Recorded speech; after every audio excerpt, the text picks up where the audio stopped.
I honestly hope this doesn't turn into a tale where he just gets obsessed with her and then accidentally decides to touch her honestly and kills her that way. Please don't do that. And that marked the true beginning of their quiet days together in the Dark Mansion. They acknowledged and accepted each other's presence, no longer isolating themselves, but actively, regularly conversing. As mundane as it might seem, it was something they had been unable to attain until then. Nevertheless, they were still somewhat fumbling around in the dark with one another, drawing closer and pushing away again. Michelle, in his own ungraceful way, okay, was beginning to open himself up to the things she said. And the white-haired girl was beginning to smile with greater frequency. They'd taken a dining together, and her wish to learn to read was being granted. From a very far distance, though. He taught her in the feeble light of a candle placed upon the table, the two sitting across from one another. Though Michelle seemed to be well educated, he had not been instructed in the art of teaching. Yeah, that makes sense. So he found the process quite grueling. But to the white-haired girl, the longer it took, the better. Her primary objective was, after all, to spend time with them. Ah, the dastardly manipulative ways this woman has. Ah, good on you, good on you. The days passed. Eventually, she reached the point where her comprehension was adequate enough without assistance. Her next request, then, was for them to read through a book together. Read it aloud in the grand auditorium. And this mansion even has an auditorium. The library probably the next best thing. Have you read every book in the library? No, I stopped looking at them after a while. Most everything I'm sent is dull, unformative, dreck. I mean, again, as I mentioned before, you can try to ask for something better. Something better? You know? The Diary of Your Lord, foolish make-believe tales. You're not fond of fiction, I take it.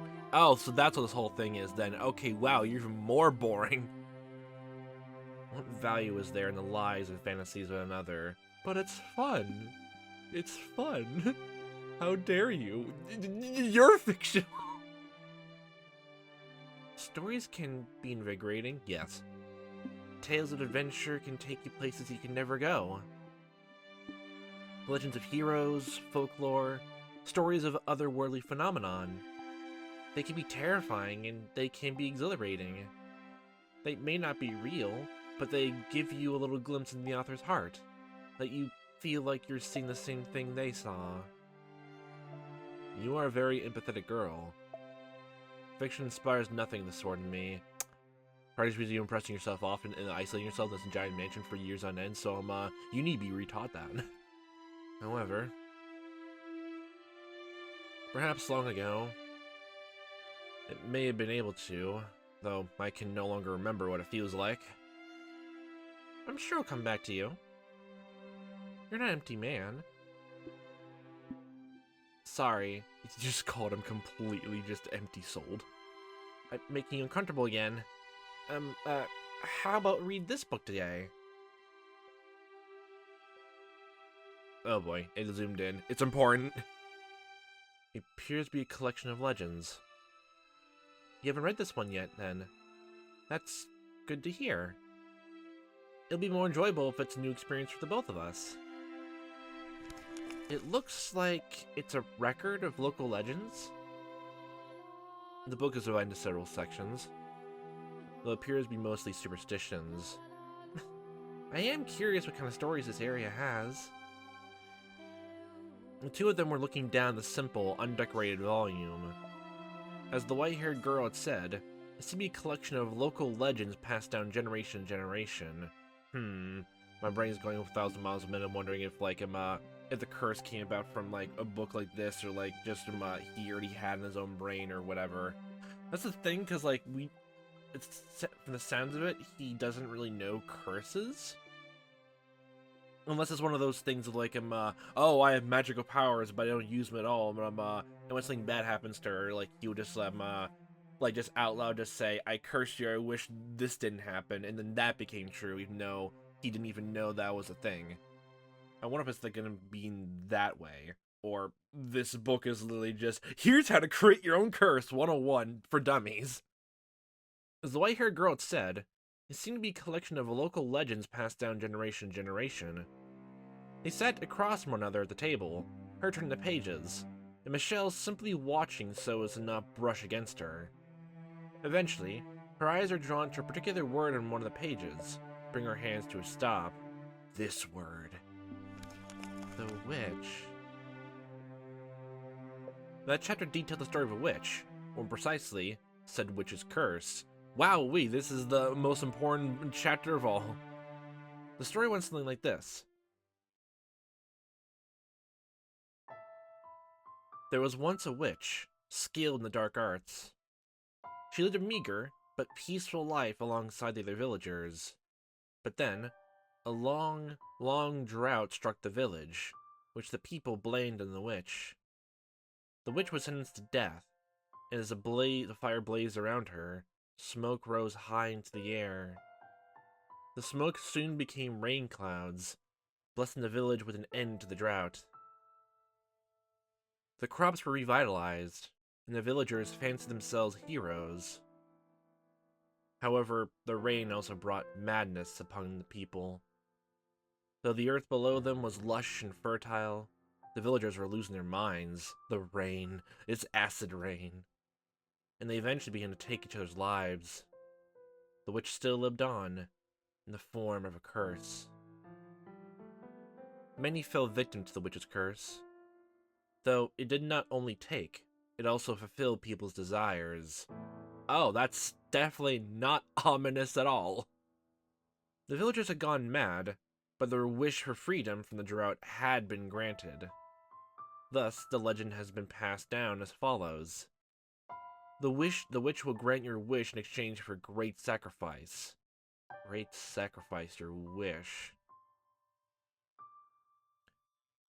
I don't see how the witch's curse could apply to Mel, honestly. The first one. The first story, honestly. That doesn't make any sense at all, since no one's wish there was kind of granted. And yet he was still, I guess, in a sort of sense, cursed as well. He wanted to be together with the white-haired girl. I guess we're just gonna call her Giselle, honestly. But by the end of it, like, she fled away because of what Nelly did to her, scalping her for a wig, honestly. And then Nelly trying to make moves on her brother. Like, no one got what they wanted. I can make a case on the door, too, with, Yukimaza, like him, I guess fulfilling his bloodlust, unless... Well, it just makes it even weird, because if he was entirely cursed in the outset, like, that means, like, it's, again, a curse that manipulated him to, like, get amnesia from a boat, from the boat literally just, shipwrecking on the beach, honestly, and then just forgetting everything, and then really internalizing some of the villager folk, like, actively, like, saying he's a beast for how, haggard he looks just from the ship itself, and he's a different ethnicity, so it's, like, 1-2 combo of racism. And the third door, like, honestly, that's probably the only one on top of my head where, like, someone's wish was kind of granted, but that was only Maria's. And would that really... I don't know if that technically counts. I don't know if that really lines up with it, though. Even though probably the one that makes the most sense in terms of how this book is outlined the Witch's Curse at all. As smoke in the sky, she watches down upon us from above. To reach the witch, climb for the heavens, but know that road is a road to destruction. Okay. So the best way to counteract this is do not dream, do not wish, do not desire. People still believe the witch is a legend even now, I suppose. If this literally is the last door, I honestly thought this would be the one that details, like, I guess the witch's curse, which I guess is doing with this book. But I thought I would, like, get a perspective shot of that, but, It probably actually is even cooler, honestly, and a bit better that's less ambiguous, honestly. Because the legends can just be reworded or reshaped, or people just, like, the witch, honestly, in that story could just be innocent for all they know, or, like, they are a witch, but they didn't do anything wrong until after people decide to kill her. Yeah. People still believe the witch is legend even now, I suppose, and that's why I face accusations of being a witch. And this is not an area very welcoming to outsiders. especially one who stands out as much as you. What brought you to this region in the first place? Well, mine is a story I'm sure you've heard before. I was cast out of my house. I come from a very poor family. We could barely even afford to keep everyone fed. Being as weak as I am, it was only natural that I would be the first to go. I see.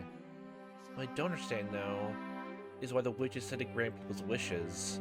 Is it like, if the witch's curse even is a real thing, it's like, here's what your greatest desire, but like a genie or monkey's paw thing, where it twists your own desire around.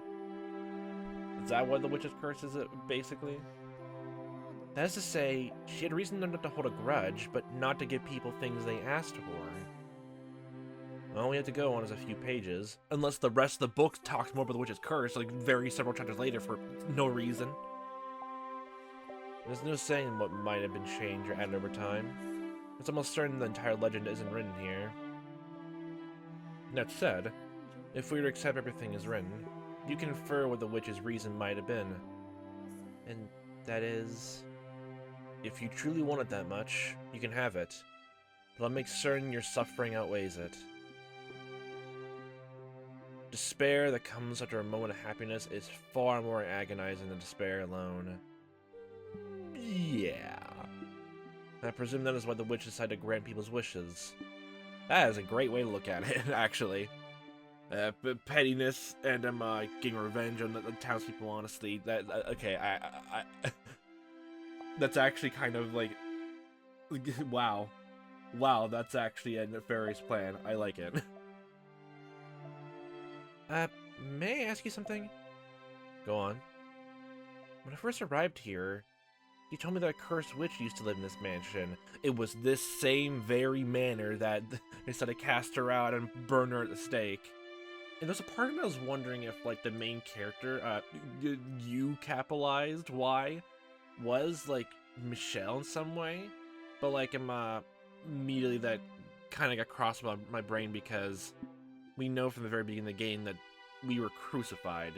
And the only way someone can really do that is if a lot of townspeople like took a hold of him, and then like wearing gloves and all that, literally just forced him down, like with heavy layers and clothes, so they don't get touched by the skin, and just nail him onto a cross and then just hold him up. I guess the possibility is still there, but it feels a bit unlikely.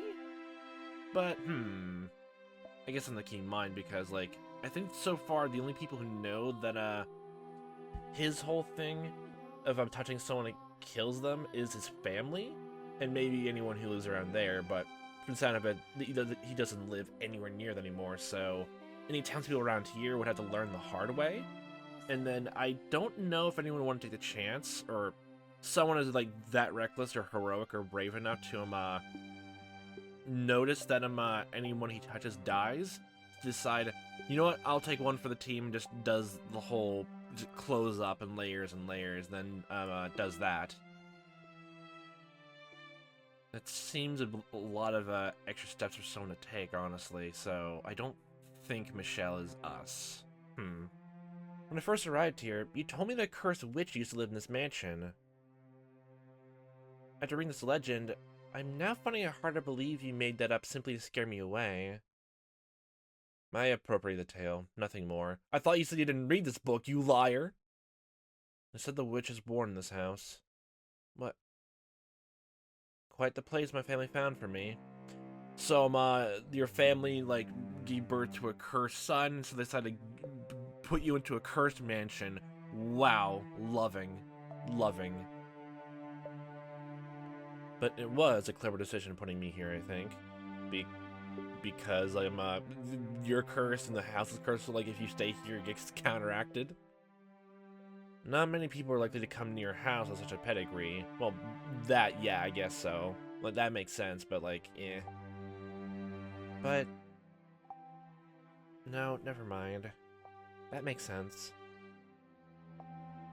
I suspect to know what she was gonna say, then. If the witch said to grant wishes, but wouldn't that also attract people who so desperately want something?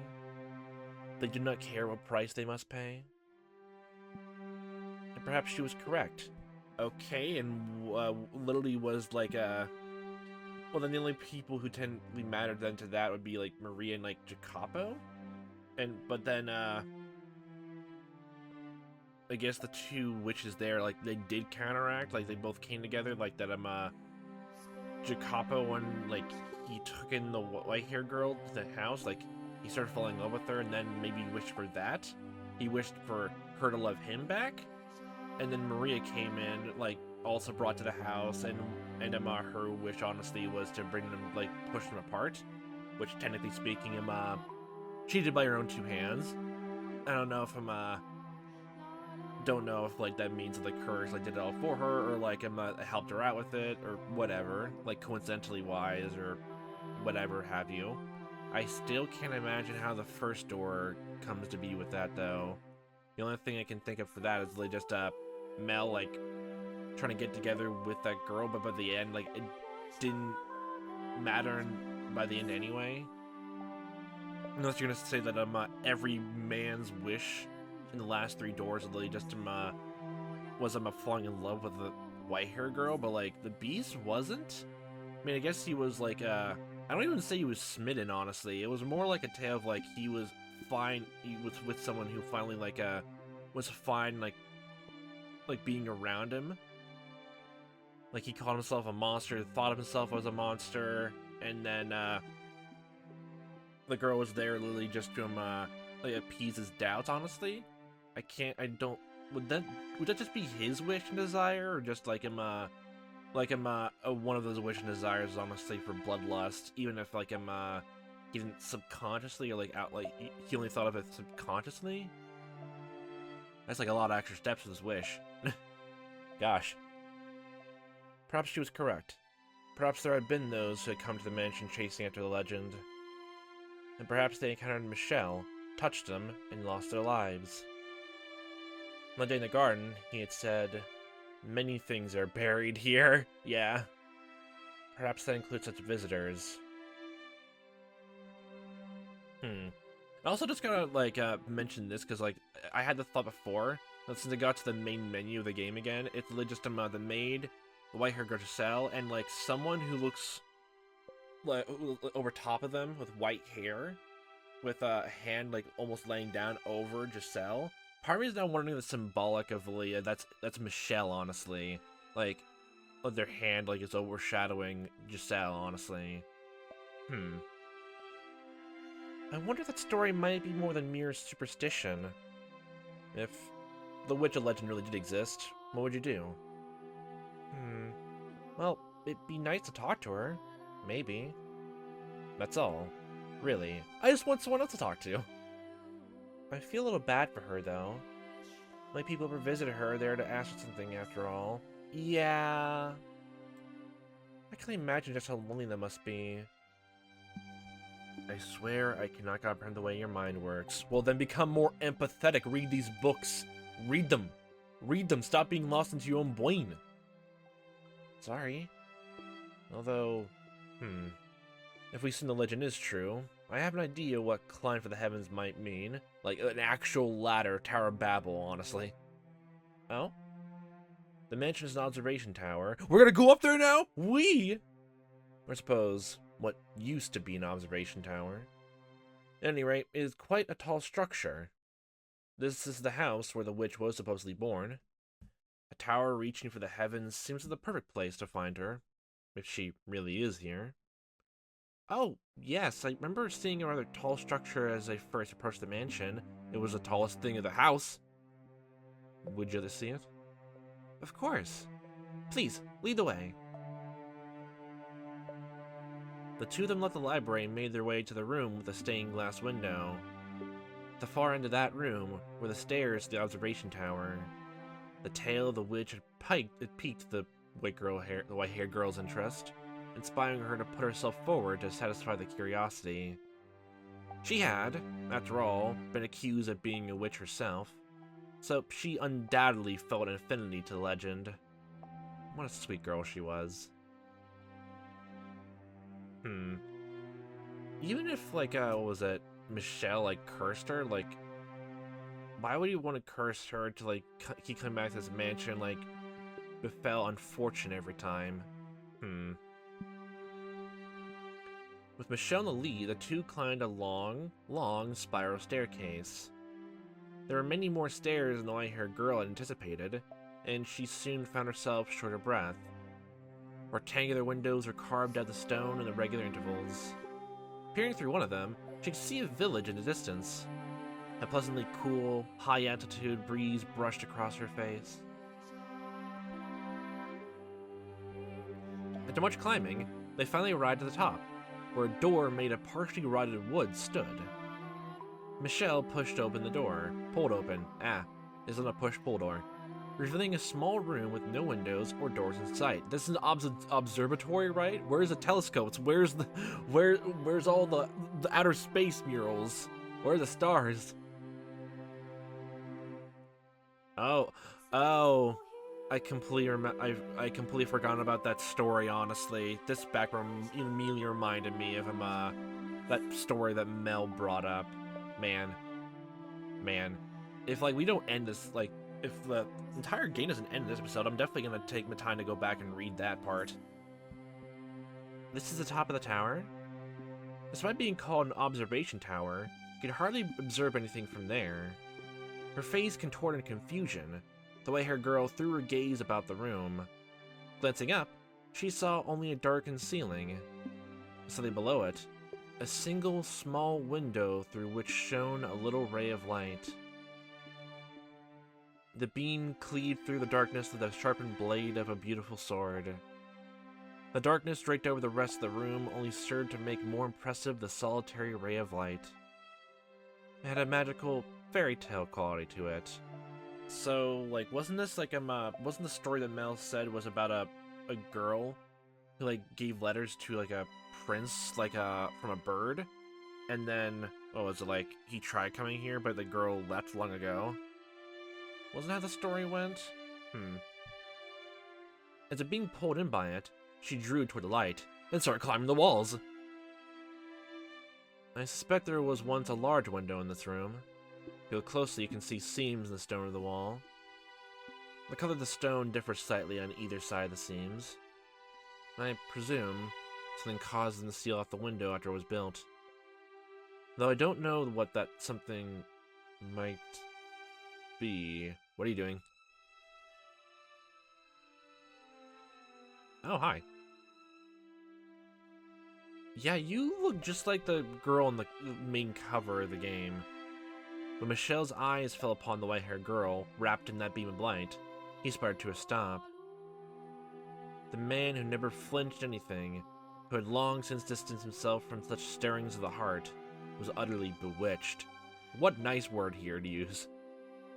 He had never seen her illuminate so vividly before, because he put everything in darkness, and he was having a great deal of trouble finding the words to describe her striking beauty. For someone who had been chased out of her home and accused of being a witch, the white-haired girl looked less like a practitioner of the dark arts, and more like one of the host of heaven.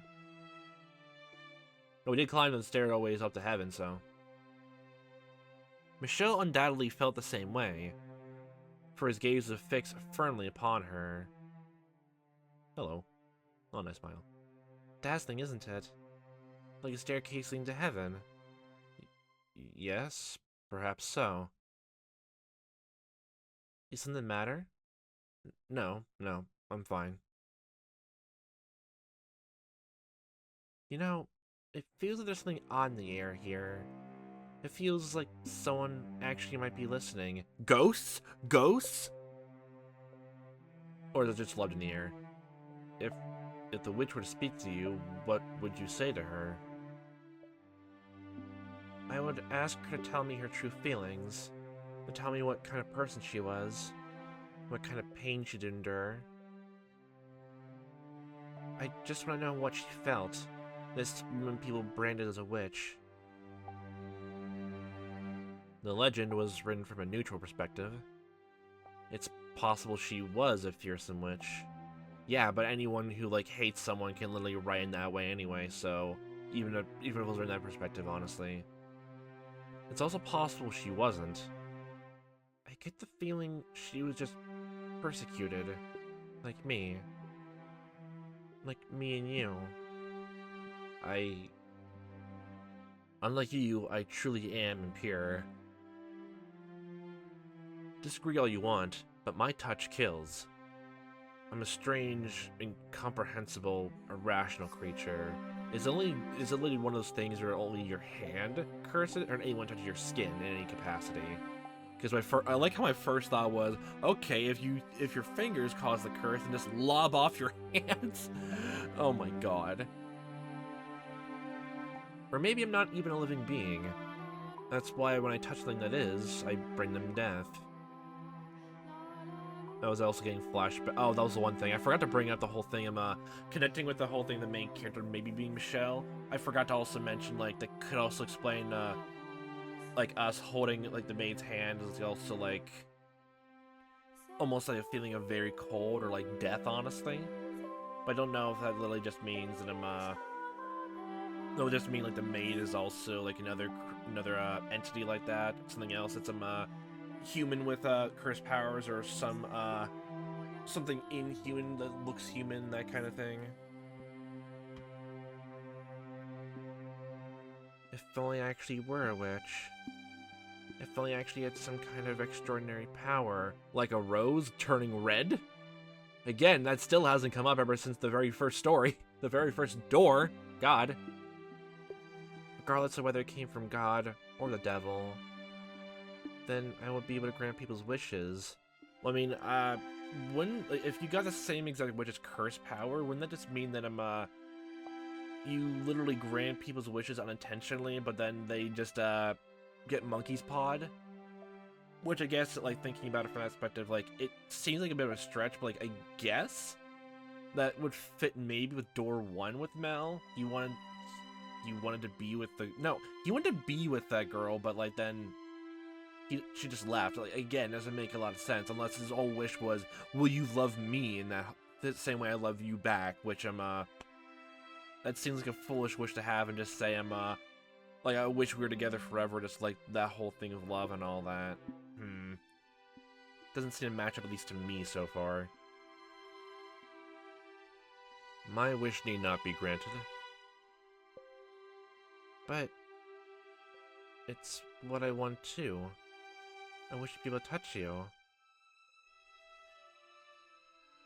I'll be perfectly content with nothing changing, with us never being able to touch one another. I would be more than happy with that. But I'm allowed to dream, aren't I? It doesn't have to be in this life. I pray the day will come that we can get closer, even if it has to happen in another life. In another life? Foreshadowing. But who would Michelle even be, honestly? Or is it just a whole thing of, like, every single time it's literally just this exact same reincarnation thing, but Michelle is just always in the background? Again, like I mentioned before, how dare you, white-haired girl, decide to crush on this guy instead of me? Ah, sadness. Happiness is very much a stranger to me, but am I allowed to dream too? You are. I will never touch you, I swear it, but I would like to dream about it. I would like to imagine placing my hand upon your cheek. You can. Reach your hand out for me. You're literally just you're tempting fate right here. I will imagine it too. Why? Is it just the lighting? Why is his thumb cast in a red glow? I'm imagining your fingers running through my hair, brushing up against my skin. I feel your warmth. There was a wall between them, a wall they could not cross. For if they did, it would mean the white-haired girl's death. No matter how much they yearned for it, they could not touch one another, so they did so within the confines of their imagination, envisioning it in as much detail as they could manage. It was sad, but sweet, a moment of pristine, untainted beauty. The two of them emanated serenity. As fitting as the word cursed might have been to the mansion as a whole, the top of the observation tower, A pure bond was being shared. A fleeting moment before a young man with a cursed touch and a kind-hearted, beautiful girl. The dream did not last long, no, for God is quite cruel.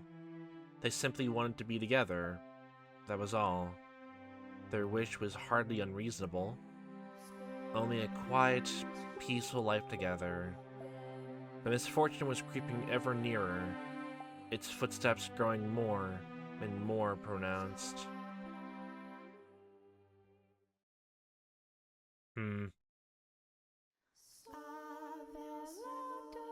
I wonder if the witch's curse, actually is a thing of,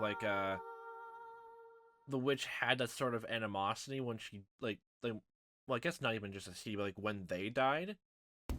And then, okay, I'll hide visitors, but before that, and when they died, it turns this whole thing of, the curse, then just got a mind of its own. And even if it twisted, their own intentions of how they want people to get cursed, here's some hope, then get cursed again. It could just be a whole thing that the witch doesn't even have a mind of her own, and the curse is really just taking hold over the entire place. It doesn't even matter, honestly, if the curse, honestly, was cast with just revenge in mind over certain people. It's now just there for anyone who's nearby. It just envelops anyone it comes near or draws to. Doesn't even matter how sympathetic they are, even to the witch themselves. And they actually don't want the person to be harmed. The curse itself is not going to care. I wonder if it's that whole thing. Is someone at the door? The flow of time was hazy within the mansion's walls. They had little way of telling whether it was night or day, preventing them from knowing exactly how much time had passed. The white-haired girl had made a habit of climbing the observation tower every so often to see whether the sun was up, which allowed her to approximate the time of day. Consequently, when she heard the knock on the door, she was not aware just how deep the night was outside. That forest and beast alike lay quietly at rest. Man and beast lay outside there, and the third, the investors are out there. Oh right, the stores in the cellar are almost exhausted. It must be this month's delivery. Wait, this late at night? Not thinking it was worth bothering Michelle over, she made her way out of the chambers and headed for the entrance, with still the loud ringing bell collar just jumping up and down. Ring, ring, ring. Ring, ring, ring. God. I still wish that was on the wrist, honestly. Had only been a single knock, leading her to conclude that, as before, the servant had simply left the box outside the door. So without second thought, she opened the door. And there she saw a strange, vagrant man standing in the moonlight. His clothes were tattered, his bearded face bony and emaciated. Hi. Wait, is this the wasn't this my first thought was, isn't this reminded of the homeless guy that Mel talked to, leaving him I guess the church after he was done reading through Latin texts? She gasped, shrinking back several paces. Oh, this music is interesting. Little light piano thing in the background there? Huh. The heavy door began to swing shut. The man forced it open, glaring down at her with unfocused eyes and mumbling, "Are ye the witch that'll grant people's wishes? Oh, okay." It was in that moment that the white-haired girl realized she had been careless. The man had sought out the manager because he believed the legend of the witch, and he did not seem particularly right of mind either. Perhaps as a result of wandering through the forest for several days, or perhaps it was because he was so beaten down he thought to ask for witch's help. Okay, what's the best course action here to take? Run screaming, "Michelle! Kill him! Touch him!" In a word, he seemed mad. No, there's no witch here. Sure there is, don't you lie to me. I can hear the witch's voice. It's not your own just creaking, the complete gone mind. She led me to this house. I promise you there isn't. Now please be on your way. Have you any idea how long it took to find this place? How many days I got without food or water? You telling me to get lost? I don't know what you want from me. I'm happy to give you a little food, so please. Is there really no witch? There's no witch here. There's nothing but a legend. It does exist, she doesn't live here. I see. That means you're just an ordinary person. Just a person, just a girl. So there ain't a thing you can do. No, get away from me! What are you doing? Why waste time waiting for you to get me a little grub when I can just take it all? Wow. I'm starving here.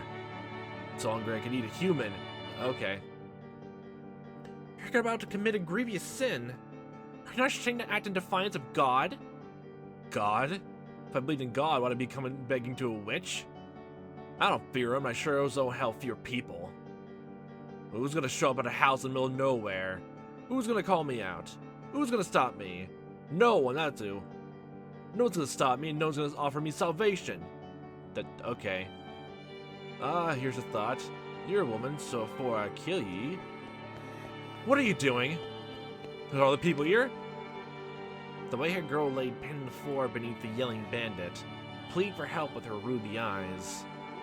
As soon as Michelle grasped the situation, he tossed his candlestick aside and leapt for the man. The candlestick gave a sharp clang when it hit the floor. Just one single finger touch is all it needs. The impact extinguished the flame, bringing the mansion to near perfect darkness. Okay, girl, just stay still on the ground and just, cover all your hands, like cover your skin, your head, honestly, and just keep ringing the bell, honestly. So he doesn't bump into you. Something glinted the bandit's hand, and then, without hesitation, he thrust it at Michael. Michelle, why do I keep fucking messing up his name? I'm sorry. Michelle! How stupid must you be to come at me unarmed? In his hand, the man held a knife, its tip dripping with Michelle's blood. Red spilled from the gash in his arm, the flow growing heavier with each passing moment. You're the only other person here by the looks of it, huh? Perfect, I'll take you both out. What? You don't appear to know whose house you try to break into. What are you on about? Regret your ignorance to your very last breath. You're messed up in the head, you madman. Hey, sit the hell back. Take one more step and... Hand. I inherited the witch's curse. Let go. Michelle clutched the man's face in one hand. Oh, nice. Wow. The man raised his knife to strike back, but... What's happening? The strength drained from his fingers, the knife falling to the floor. The man writhed in Michelle's grip. Me face! Me face! I can't breathe!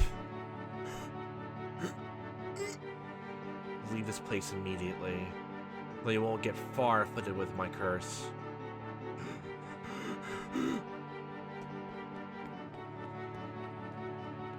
Well, there he goes. We'll find his body in the morning. Helpless to fight back, nay, helpless to even consider fighting back, the bandit fled from the mansion in terror.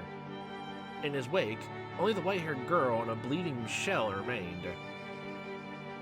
I just saw a man's light drained from him. His face withering away, set completely dry. Oh, it's that whole thing of almost stealing someone's soul.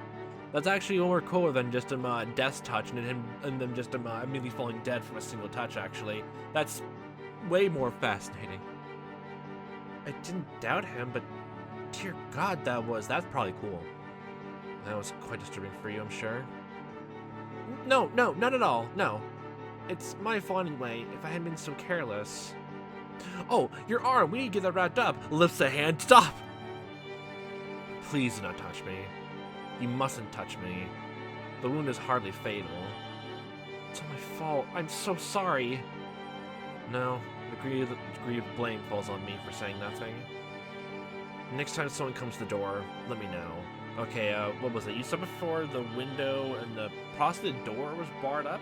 Or maybe we should just bar the door honestly too, actually. Or lock anyway. Well, the window's that way. We should make sure no one busts in the same way too. I'm sorry. Please, you don't need to apologize. Well, yes? For once, I'm actually proud of myself. Proud that I could use this terrible ability of mine to do something more than just take life, but protect it. protect someone I care about. So, like I said, please don't apologize. Alright, thank you. Michelle? I'm glad you're here. I care about you too. Thank you.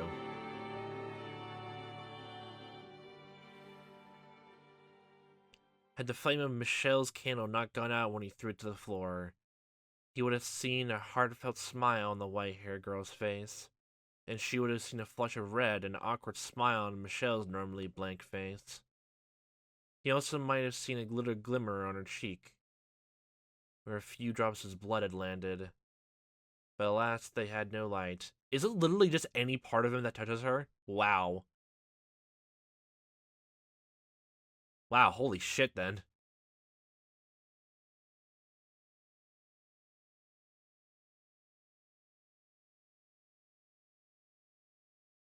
That's extremely dark then.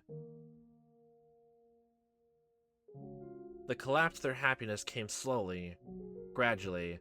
It's a swear the girl just gets, like, sick, honestly. Perhaps because she touches blood instead of his skin. The deterioration of the white-haired girl's health crept along at a relaxed pace. The life was not sucked out of her in the blink of an eye, as it had been from the bandit. I mean, from the side of it, he held the guy's face in his hands for several long seconds, honestly. And if the girl, like, felt the blood in her face and wiped it away, it would have been only on there for, like, a few seconds, so... It's not even just, like, it's, like, a few drops of blood. So it's like the curse is lessened. And if she wiped it off her face quickly, then... yeah, even less time. She still lives longer than the bandit, but still. She merely grew progressively less and less healthy. Amidst her physical decay, she was bestowed with one blessing. Her beauty remained untouched. But as far as blessings went, sure there were others she could have been granted. Could God have not picked something a little better for her? By the time the two of them realized what was happening, it was already too late. The white-haired girl had grown so weak, she could hardly leave her bed. Yes? Oh, you are there. Is it that dark in the room, or are you that sick you can't even tell? Oh god. I am. Thank goodness. I can't see very well anymore. Oh, it's your eye. Oh my god. The eyesight, are you kidding me? Is it literally just a whole thing of, like, blood cursed, and she goes blind? Actually, the next, literally the next closest, like, I was right that the next, like, chronological story is door 2. And then, wouldn't that be, that's door 1, then door 3. Door 4 is the earliest, then door 2, 1, 4, the 3, sorry. How could this happen? I thought I'd saved you, but no, it did the exact opposite. Please, don't talk that way. You did save me that day. But you're on the cusp of death now, it's my fault. It's this curse I bear. How? How could this happen? Why did this have to happen? What am I? Why was I given this body? Michelle. Can I, ask you a favor? Go ahead. Stay with me. Please. As much as you can. Until the end. I was gonna do as much anyway. Thank you. I'm happy, Michelle. Happier than I've ever been. And I mean that. You didn't just save my life. You saved me. I've been saved. But only me. Wonder how he handled things when I'm gone. If only I hadn't opened the door that day, I wouldn't be leaving him all alone. And we could be happy together for even longer.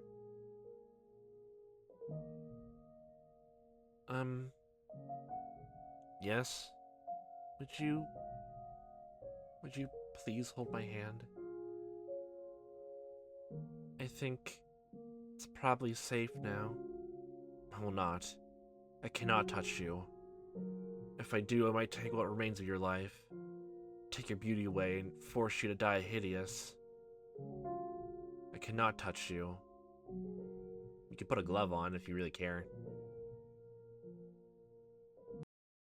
Oh my god, again, that whole thing again. Jesus. Okay. So the witch's curse lives on. What was it? His body, and since now he's gonna grow more and more depressed and obsessive or whatever. The new wave of the witch's curse is now here. Round ear, her.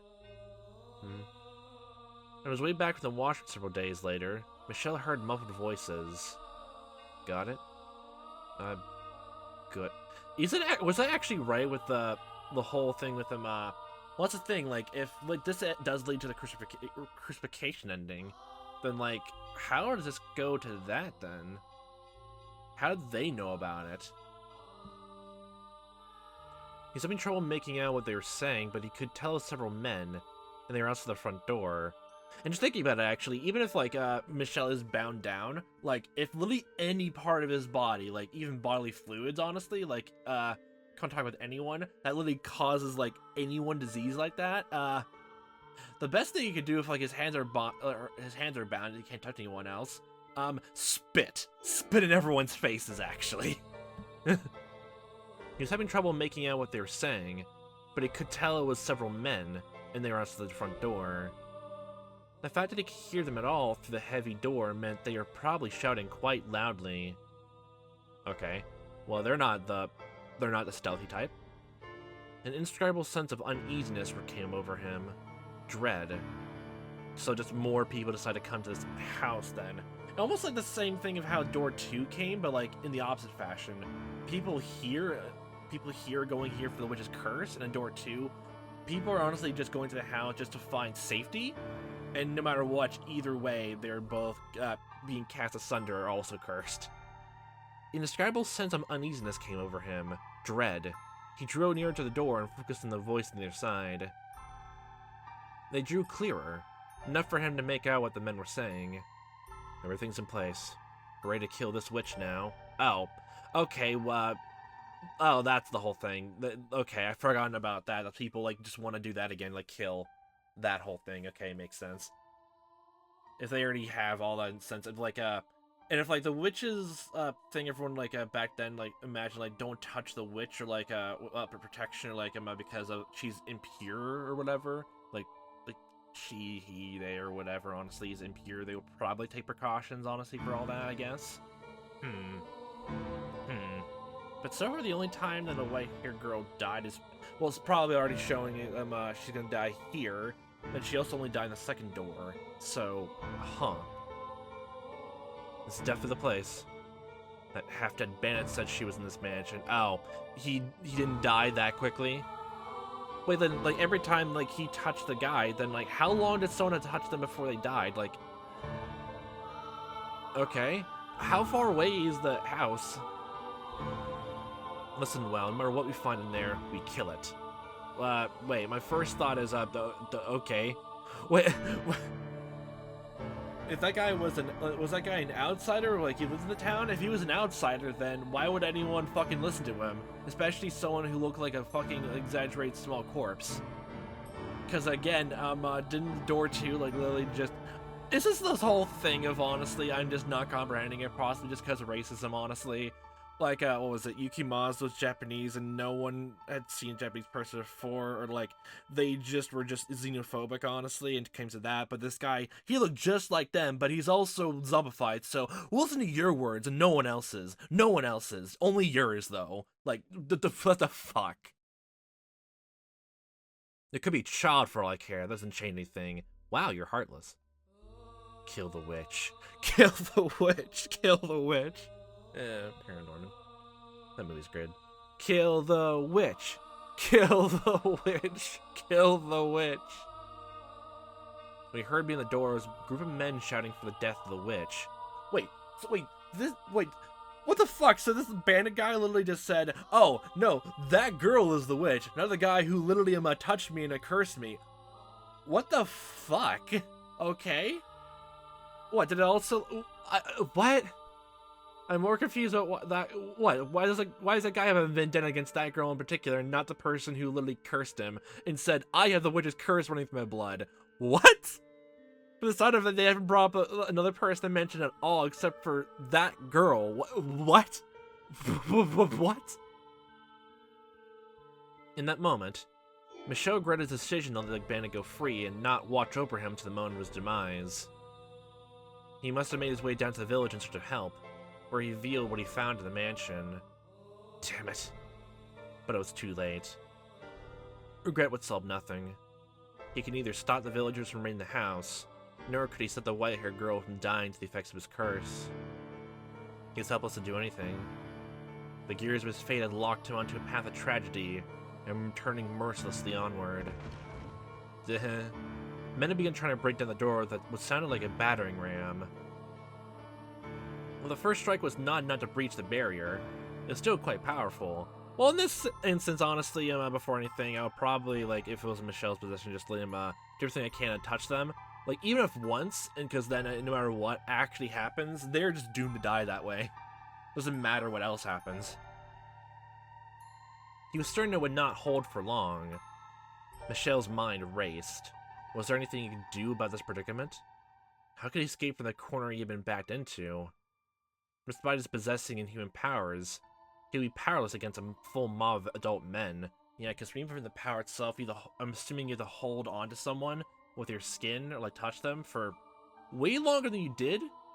So, yeah, that's not gonna help too much. Like, a single touch would definitely guarantee their demise, like, from sickness, and their soul being sucked out slowly later on, like, way down the line as time goes by. But yeah, in the heat-to-heat moment, if there's a lot of people there, you really can't do that. So, I like how my next thought is literally just, if we knew there's a whole bunch of town people gonna go in and break into this mansion, the best thing we could have done, if we had months and months in advance, is to literally just, spin a bucket, or just draw blood and just put in a bucket, and just have those, water bucket, like, prank doors, honestly, to splash into every single person.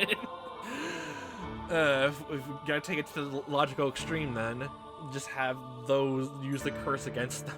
God. The villagers almost certainly came armed as well. Michelle? A weak voice came from behind him. Oh, you're not weak enough to, like, you can still walk around. Again, aghast, he spun around to find the white-haired girl stumbling toward him.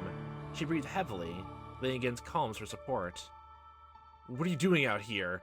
It's gonna be even funnier, honestly, if they noticed the white-haired girl in the same exact position, like the dying man from the town did, and like they still don't care about that. Wow. What are you doing out here? You only worsen your condition by exerting yourself. I had a sinking feeling. I heard noise on my way here. I forgot, like, what was it? Like, her beauty's not being sucked away. I honestly forgot about that now.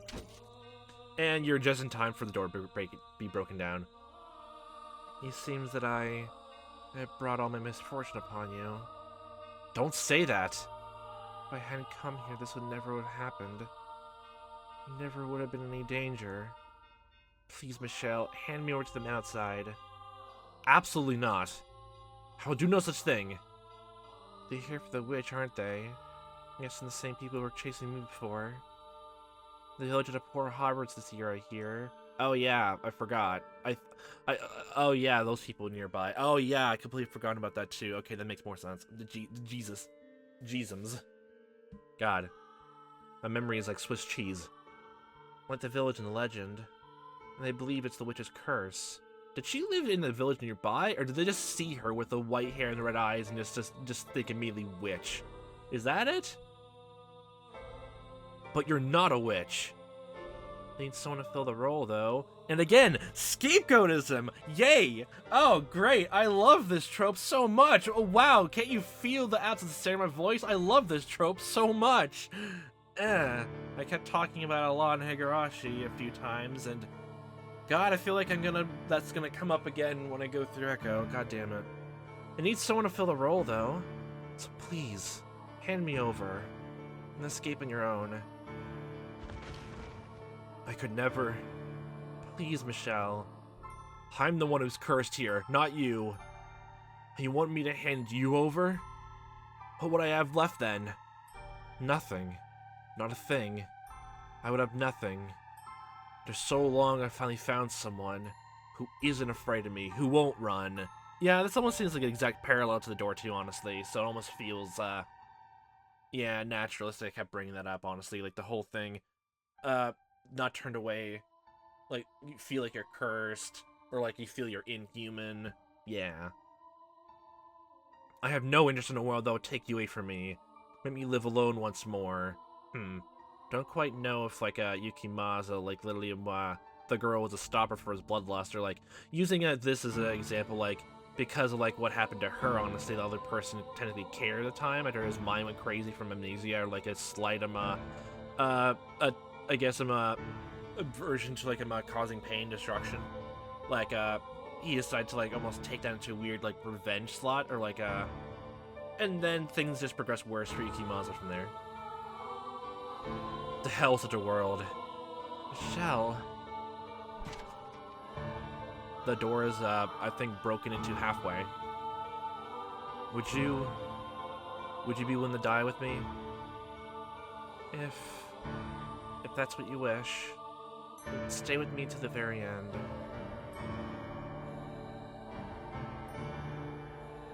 I probably wanted to hear that just as much as him. No, not probably, I did. I wanted to have someone on my side as much as him. It's so lonely not having anyone. To live alone, to die alone, to not have anyone watching over you, for no one to even know you're dead. I simply wanted someone to tell me they're here for me, to be there, to hold my hand. How wonderful that would be. The sense of utter relief it would bring would be enough to cast away all the pain, to allow me to accept all our suffering.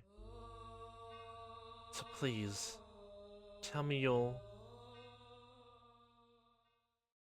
What?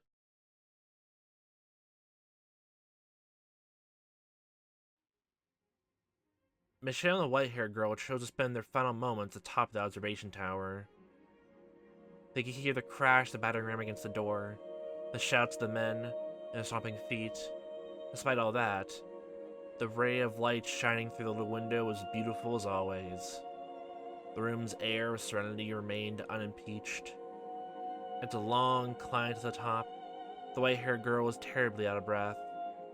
Michelle considered several times offering her his hand. The possibility that doing so might rob her of just her last corrupted life stayed his hand.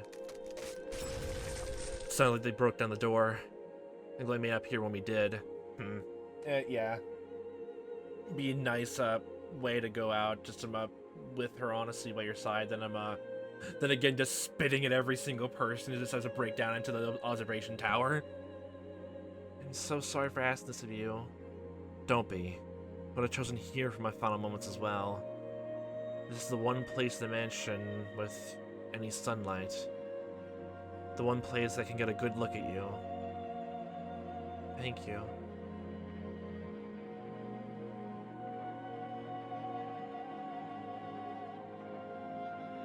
I'm truly glad that I was able to end up here. That I was able to meet you. And more than anything, that you said you cared about me.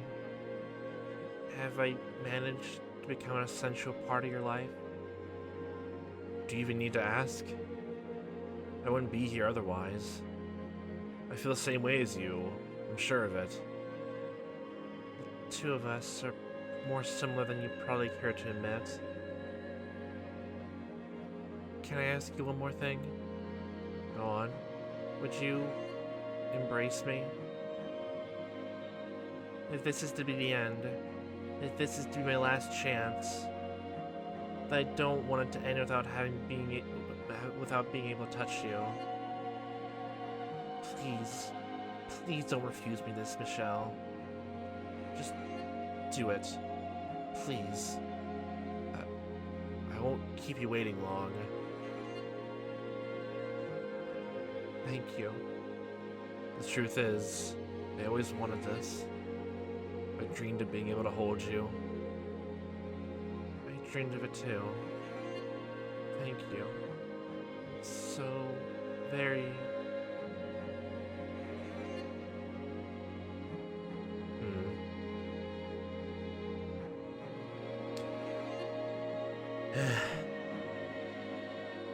She's still so beautiful. What a cruel joke. Could you not have given us some other miracle? One that will allow us both to survive? Where are you? Where'd you get off to? I can't find her, damn it. Hey, there's some stairs over here. They lead up. Beneath a single ray of light, the white-haired girl lay completely still. Not even a frail sigh escaped her closed lips. She remained as gorgeous as ever. It was as though she had simply fallen asleep in the sunlight. Looking down upon her, Michelle determined to do one thing. I will not allow anyone to sully the sight. He gave a fleeting glance back at her pristine corpse, then opened the door and stepped through it alone. He would protect that room where she lay. Hey, there's someone up here! So this is where we've been hiding, you infernal witch! Wait, that's not the girl. The ruckus sound of their footsteps rang out from below. Shortly thereafter, the men themselves came into view. As he expected, they were heavily armed. He glared at the men, sucked in a deep breath, and shouted at the top of his lungs. I am the witch you seek! I've inherited her curse, and it is I who brings calamity upon you. You hear that? But he's a... Men or woman doesn't matter. Death to anyone who has ties to the witch. Cleanse this earth of all impurity. Kill him! Kill him! Kill him! Michelle did not flinch at the sight of the men. He stood unyielding between them and the door. He did not flinch when they raised their weapons against him, nor when they pierced his own body.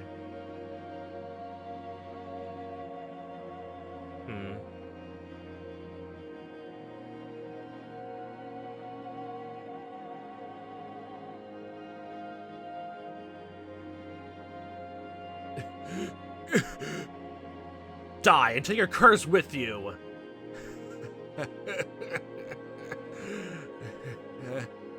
I have no need for this life any longer.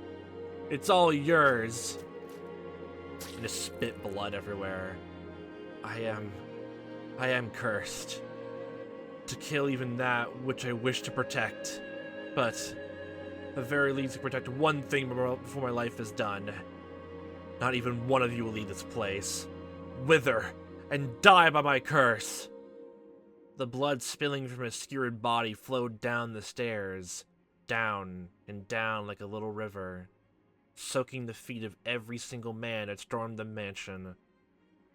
This was the last thing he saw before the final grains of life slipped between his fingers, which brought a faint smile to his lips.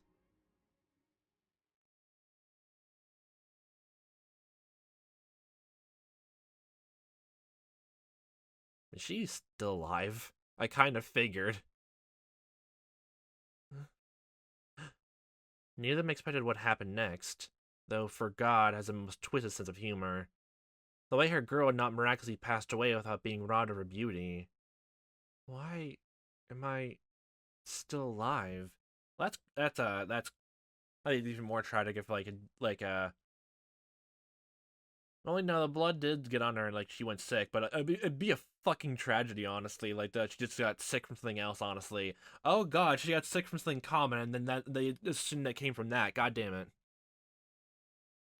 She had, rather, not passed away at all. Quite cruel of him, was it not? Michelle? Where have you gone, Michelle? Michelle? I I smell blood.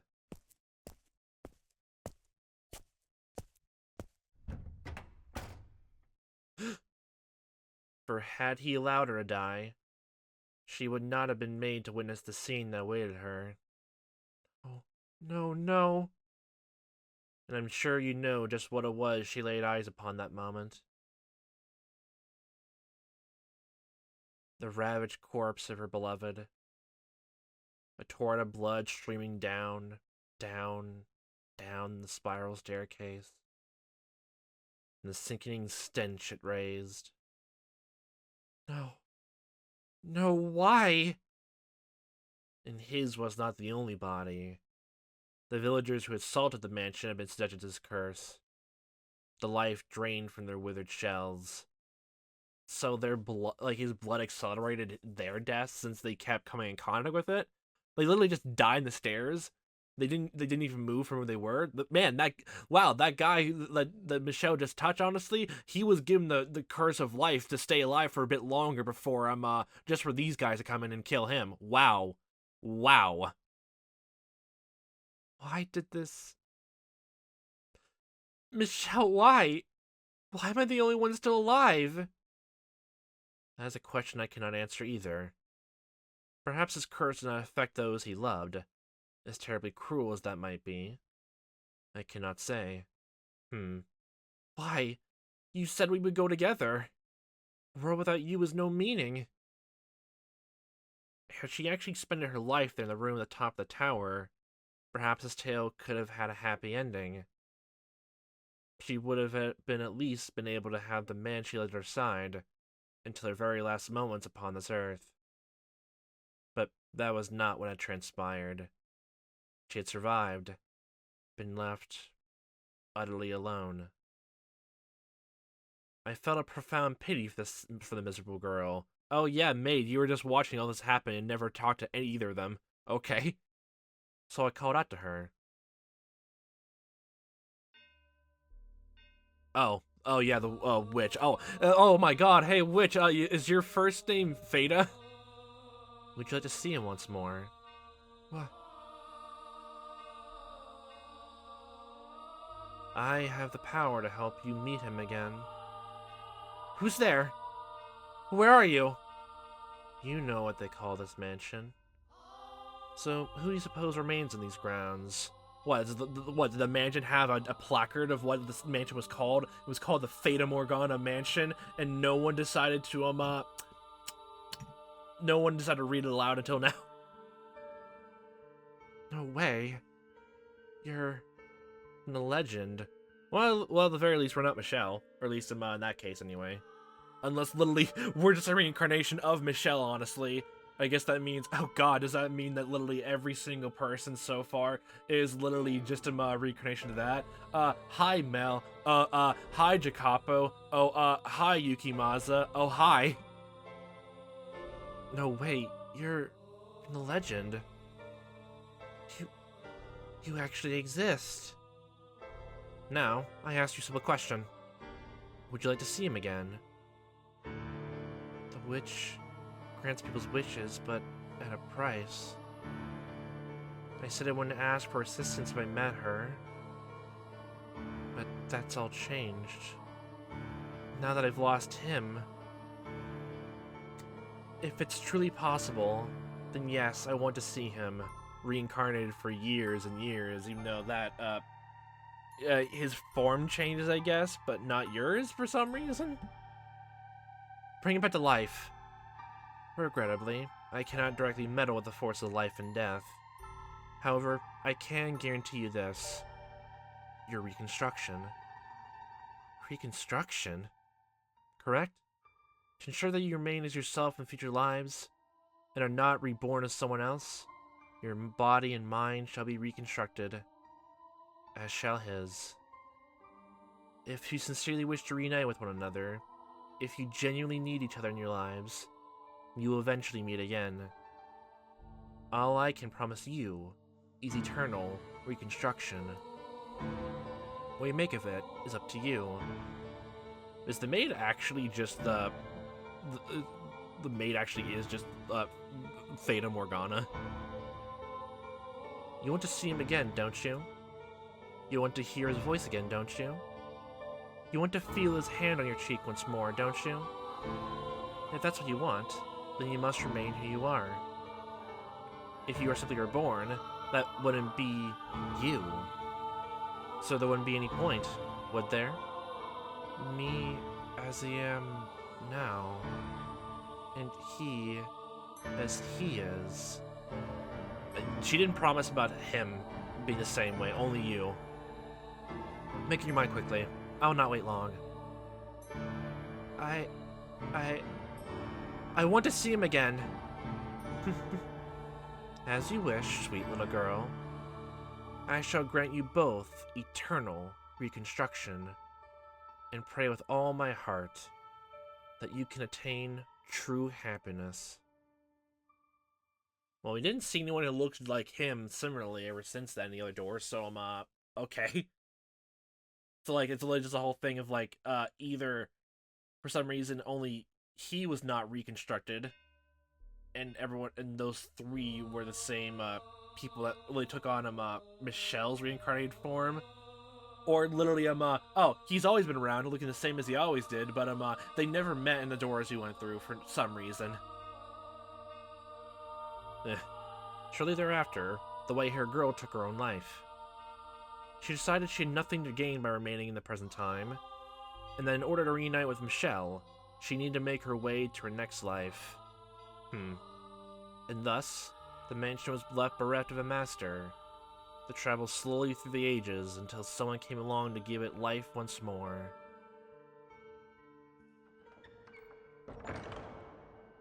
That was the fourth door, the Misty Manor.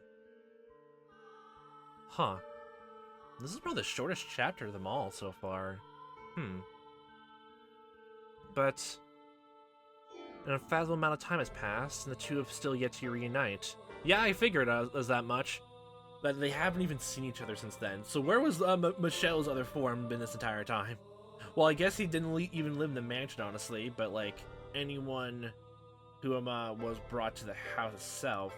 I'm trying to think now. Was the mansion itself cursed? Or was, like, literally just extension of him, like, when the girl shows up, it means that anyone who lived in the mansion, like, then is then cursed. So it's literally just that.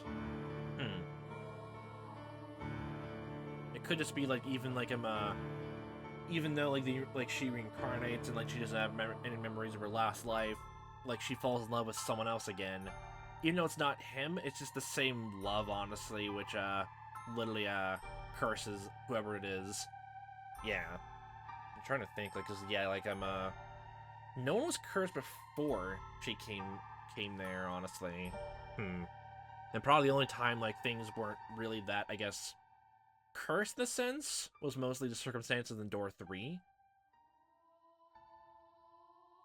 I guess, like, coincidental and tragedy since Door 1. And definitely a lot of meddling happening in Door 2, though, for sure. But yeah, Door 3 is probably the weirdest one of all. With him, there's not anything really supernatural or meddling happening. Or, like, anything, cosmically, tragic about it, instead of just, like, the situation they found themselves in, I guess. I guess it's a tiny bit on Door 1, but it feels more pointed there. An unfathomable amount of time has passed, and the two have still yet to reunite. Have they, Master? Probably not yet. You know now who you are, do you not? Remember everything now, do you not? You're present every single era.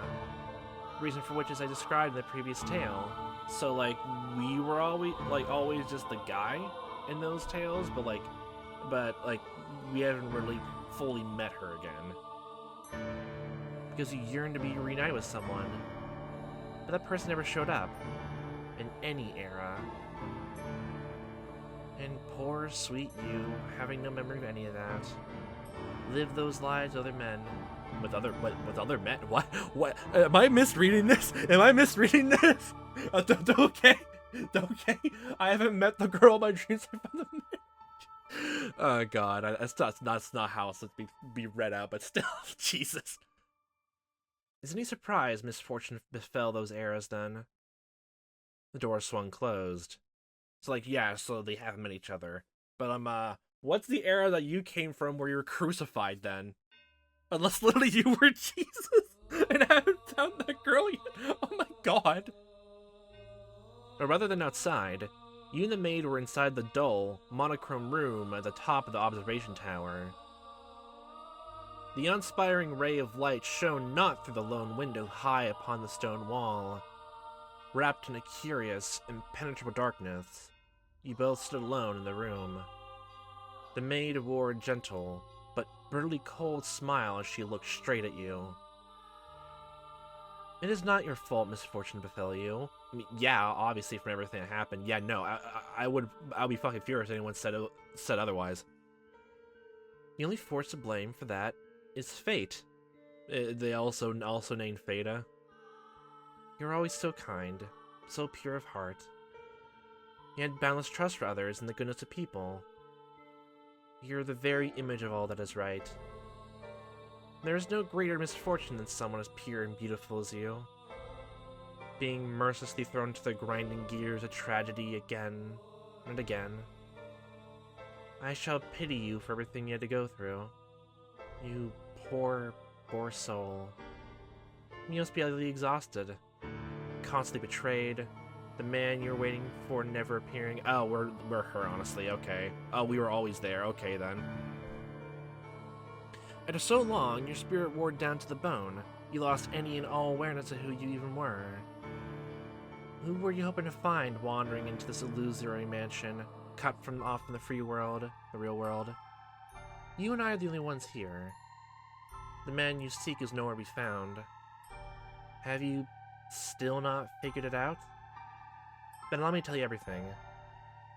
I am the cursed witch Morgana, who haunts this mansion. I kind of clocked that quickly after you started talking to her in that, back then, yeah.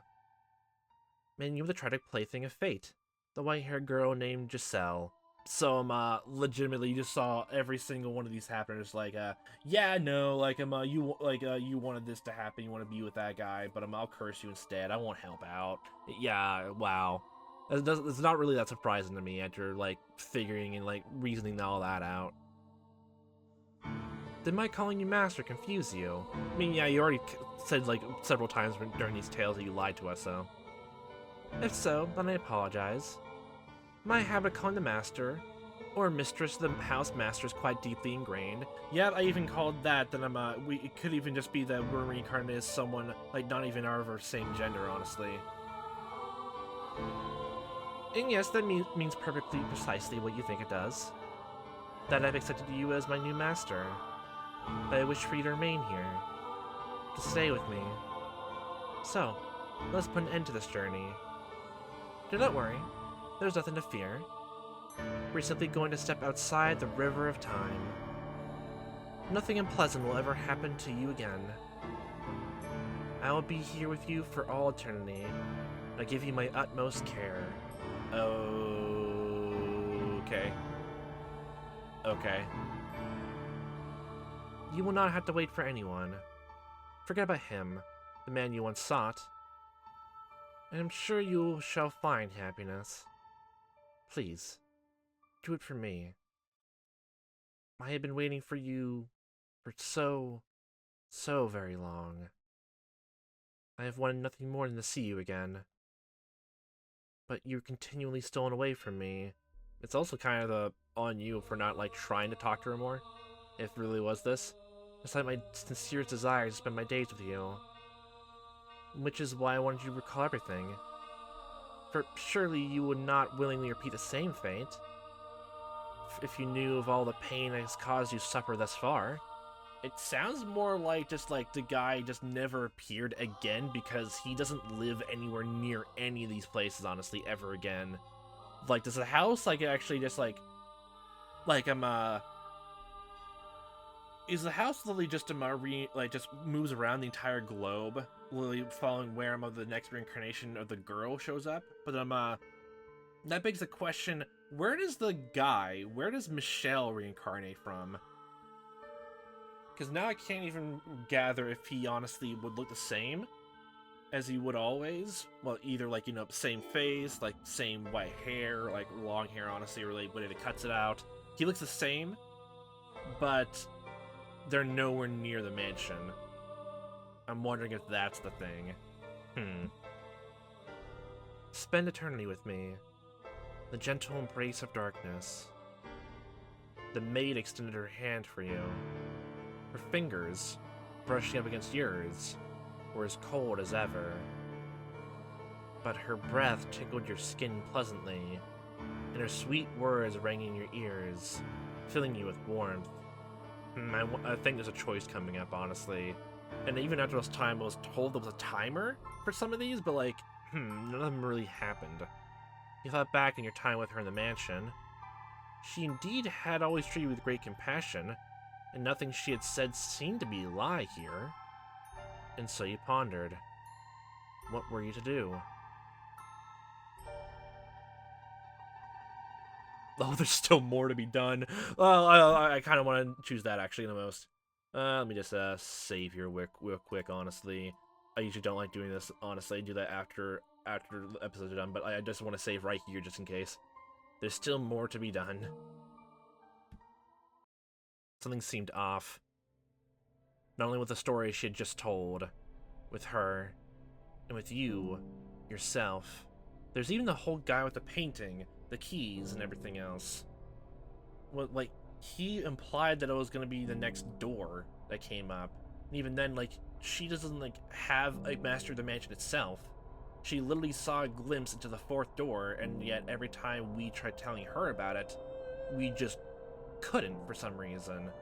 And it doesn't make any sense for her to, like, try to force that power on where I'm, oh, I'll give you a glimpse of the fourth door, but I won't let you tell me about it because, again, she wants, like, you know, us to know and, like learn all the errors, honestly. That's what her goal is.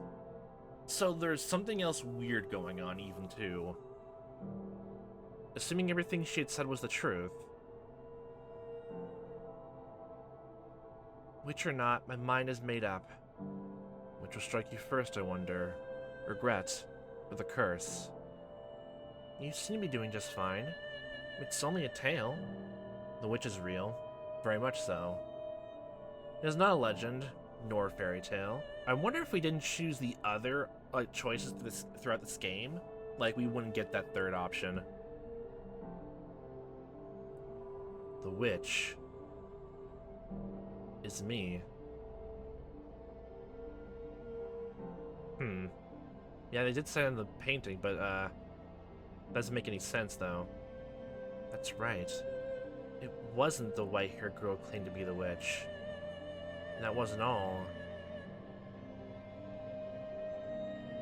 Or do you mean to claim your old self no matter what the cost? If you do, if you're sincerely prepared to do that, then beware the tale that comes next. Any tragedy that seems too beautiful to be real is precisely that, a fabrication. Yeah, you did say that. I completely forgot about it though, but I'm definitely way more cautious anyway, so...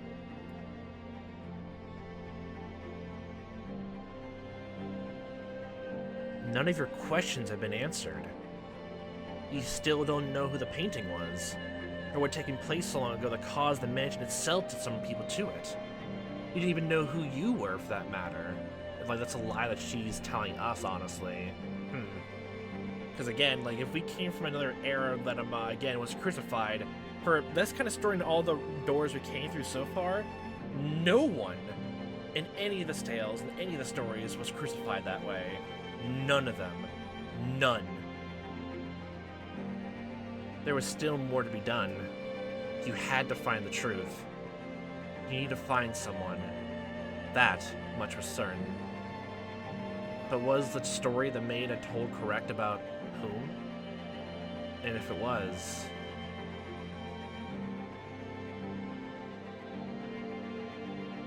The door again. The bedroom. What about her? What about the woman whose name you couldn't say? The woman who had so cheerfully called you master?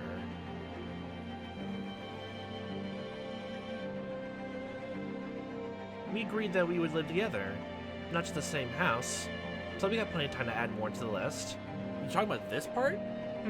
This part is actually, like, getting a bit confused at how it's operating, but, like, all this stuff is coming all together, so... And I hope you can make your own list about me, too. This is just the beginning, after all. I mean, like, this silhouette does look a tiny bit like the white-haired girl a bit.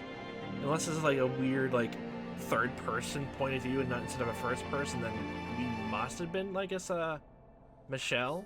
But, This is just the beginning, after all. We got a long, long time ahead of us. Plenty enough to get to know each other now.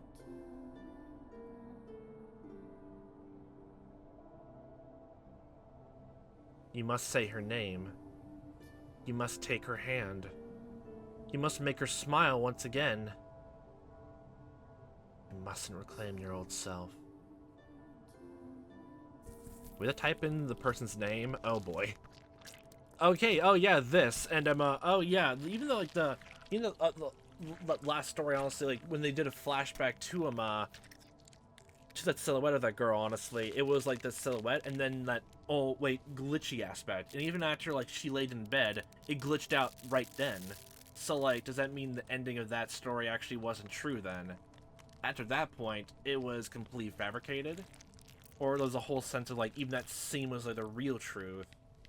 And, like, things, are, like, through the entire story were, like, actually changed around. It could even be the whole thing of, like, the entire story was real, but, like, there's the fact of unreliable narrator where something is not being said. Everything is real, but something is being left out. Or even, we're not even sure of what is even being left out. It could even just be that, or... Again, I've seen many other unreliable narrator stories go, like, the person's completely fine. They're not insane, but, like, they do see things wrong. It's dark. Dark. It's dark. It's dark again. It's dark. Dark. Dark. Dark. Constantly. Constantly engulfed in darkness. You threw it away every single time. I must break out of this darkness. I'll give you a world that's not cruel to you. You must escape and take her hand. Because that's the reason. Oh, I've got a wonderful idea. I came here. You can curse them with me. I must return. I must reclaim. You can think of new ways to torture them. We'll all be happy if we stay here. Just think about it. Stay here. In this world. You'll be right at home. No, I did the best I could for you. Nothing more. This is not where I belong. No matter how much a world of darkness may suit me, I'll never be able to do it. I must reclaim my true self. Okay, Jesus. This is brilliant. Do you have any idea how terrible a decision that is? Do you have any idea why I fabricated that story? I don't know, you can tell me. It was all for you. Okay? So stay here. Stay right where you are. The darkness suits you better. No, badness, go away. It was already dark in the 4th book. I want some sunlight here, please. Remember what someone told you not long ago? That you could handle the stories because they weren't your own? That you were able to bear the tragedies because they happened to others? If that had been your suffering, the secrets you had kept buried away for so long had come out, you couldn't possibly have endured it. I don't think it's gonna stop us. What if it even is our tragedies, but, like, we weren't the cause of them, honestly? Or we weren't the ones that inflicted the suffering onto us? Wouldn't even matter? It wouldn't be a thing of, like, despair over your own actions. It'd just be despair over the circumstances of fate itself. But you're a sharp one. I'm sure you tend to keep those secrets tucked away forever. Do you really think I'm gonna let you do that, though?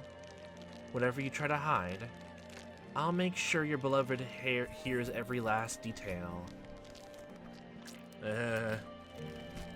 Because even after all this time, honestly, yeah, like, if, like, Michelle was actually, like, that was part of the deal, then yeah, like, he never showed up ever again in the other stories, and we only, like, see him for the very first time, technically speaking, I guess, like, before the door 3 with the looking in the mirror? Or was that before door 2, actually? But, like, we only saw him, like, for the very first time.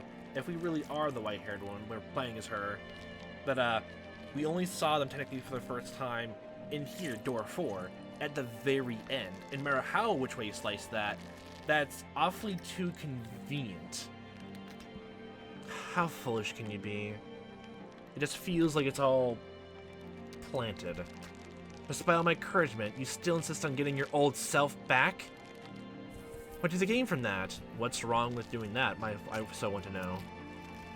Nothing but filthy, ugly tragedy awaits you down this path.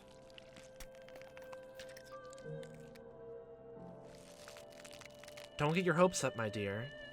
There's nothing for you there. You have nothing. I'm offering you a place by my side. You should just take it. For someone who's offering a place, you seem to let this all happen anyway, though. There's no salvation for you anywhere. None. At all. Anywhere. From anyone. Ever.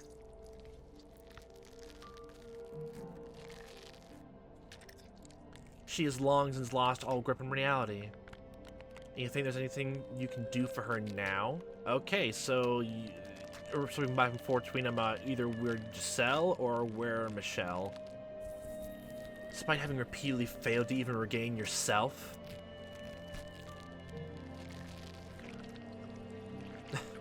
Well, I suppose you're gonna be this stubborn. As much as I don't want to. I have to place.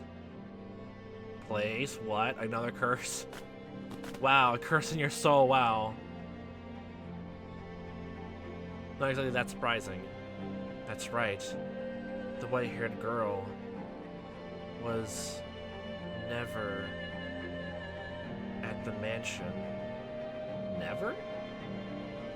Not her, anyway. It was only just, okay.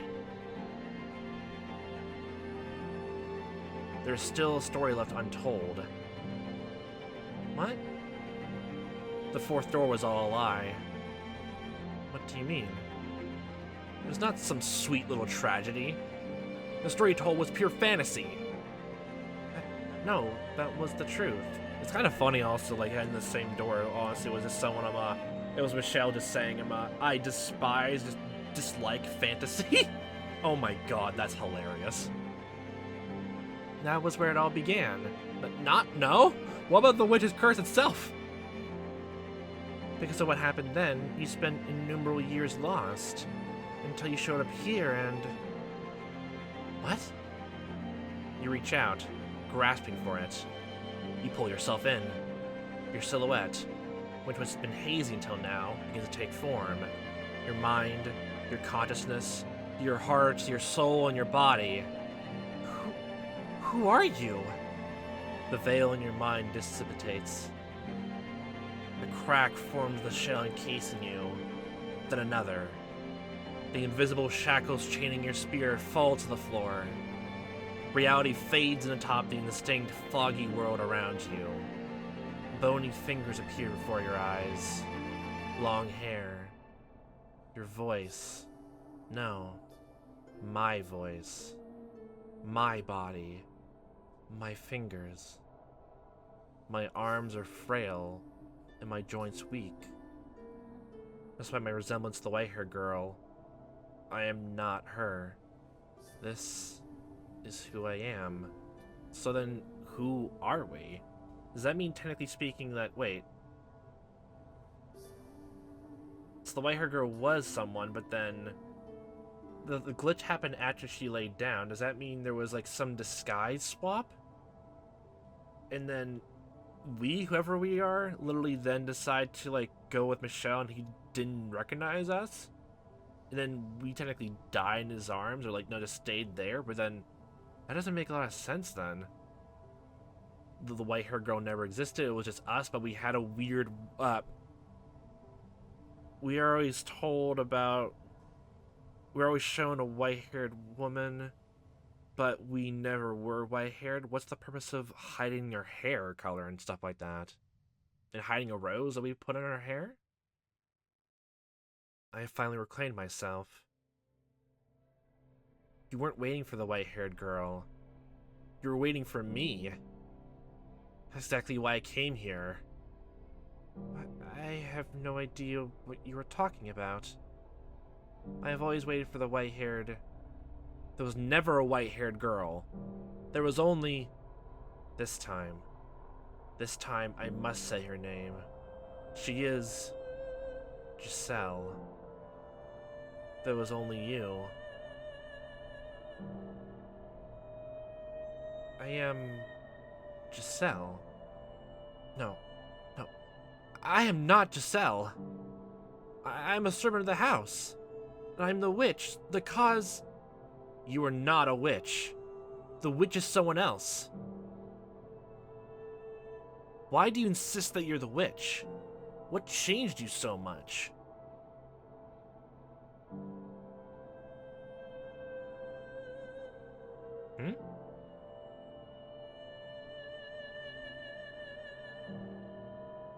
Part of me does not quite understand. The shadowy figure in the master bedroom, that was her. A glimpse into her past. I'm sure this is Giselle, but why is she so different? What happened to the spark she used to have? Where did the light she once shone upon the world go? I had to remember. I must remember. This cannot end until I have. This is no longer a story. No. What I need to face is my past. And her heart. She was not even present in the story she made up. Everything about it had been changed. The past I lived, and the wounds she bore, were more grounded in harsh reality, not wrapped in a film of fairy tale magic. That was the final tale, and it was all true. Then where were you during all that? Do you just say you were the witch that just saw it, but then... That's how it happened. It was a bittersweet story. No, how can you not see this? Yes, it was a beautiful tragedy, but where was there even a scribe of humanity in it? Behind the three preceding doors, there had been a constant thread of ugliness and conflicting motivations. There was none of that there except for that guy who just showed up and died. There's hardly trace of behind the fourth door. The characters felt like nothing more than characters. Is that what you want to turn it into? Is that what you want our history to become? Our history? Our... That... But I don't remember anything at all. You don't remember anything. No, I don't want to. I don't need a past or a future. All I have left inside me is uncertainty. Giselle. Yeah, even if when you call yourself a witch, you haven't changed the name from the maid to Morgana or anything like that. No. No. That is not my name. Please stop trying to confuse me. I'm fine with things the way they are. If it means I don't have to hurt, that's all I want. So please, just let me keep being the maid. Let me keep being a guide, not some foolish girl. Is that what she honestly desires? Does she want to cast aside her past for good? If so, then...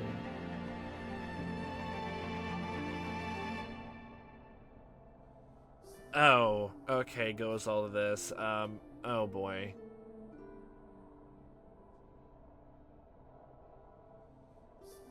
Probably after all of this, honestly.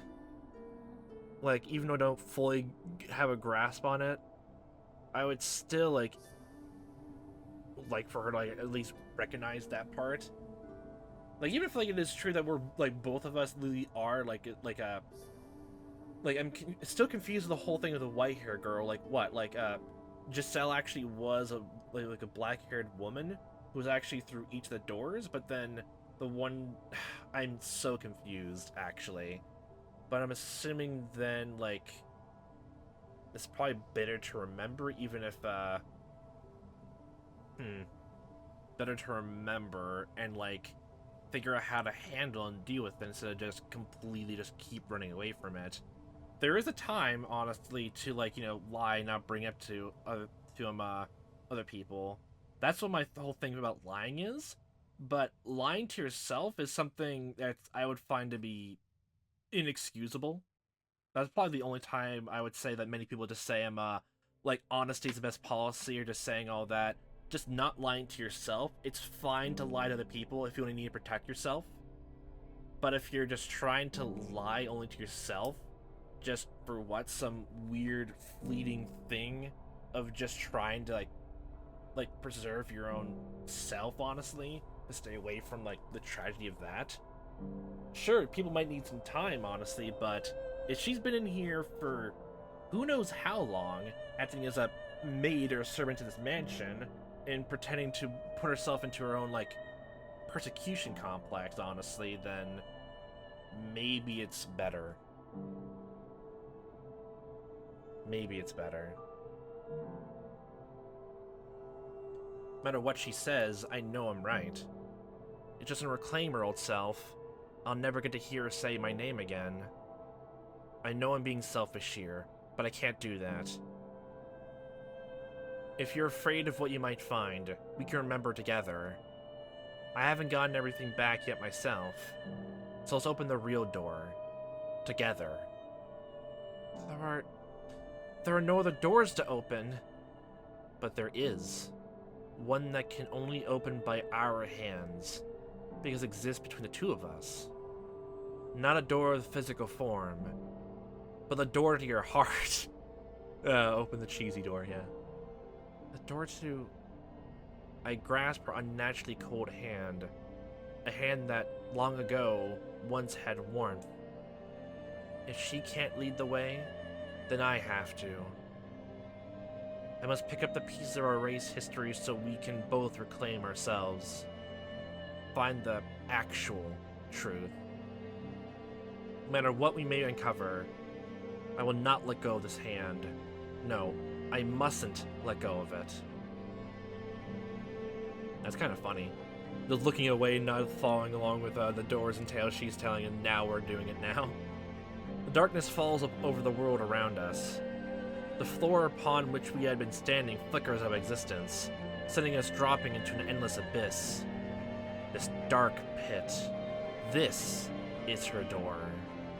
Her history. Her heart. Let's try this one more time. It's not a sweet story by any means.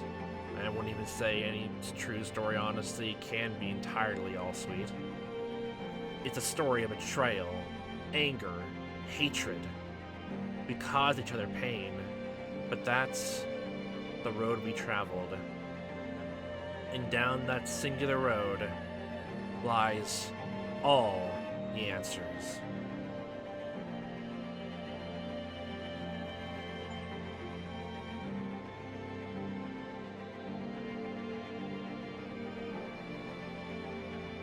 True fourth door.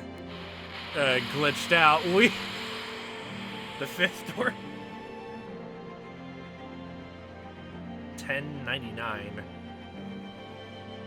Either it's literally the exact same memory, but I'm like told the right way, or literally I'm something told exactly the same timer but somewhere else entirely different. Then oh boy. Oh yeah, that's where this is going. Oh, okay. Yep, I figured. I caught on to that fact. I even brought it up. Like when we looked into the mirror, it was not from Giselle running away from people chasing after her. She came on a wagon. On her own volition. It was a few days since I left the capital. I could still see it when I closed my eyes. The people lined up on the Grand Pont, awaiting entry, eager to start a new life there, brimming with hope. It was a city we're willing to pay high taxes to live in. If you were a performer, you could get some of those costs shaved down a bit by putting those skills to use. The capital was harsh on those who wanted in, and apathetic about all who left. It was composed of a powerful nobility and clergy, wealthy merchants and bankers, and a large population of poor. And it was the city I called home for a long time. I didn't know much about where I was heading. Yep, the same background. This does not appear in the beginning. It's getting foggy.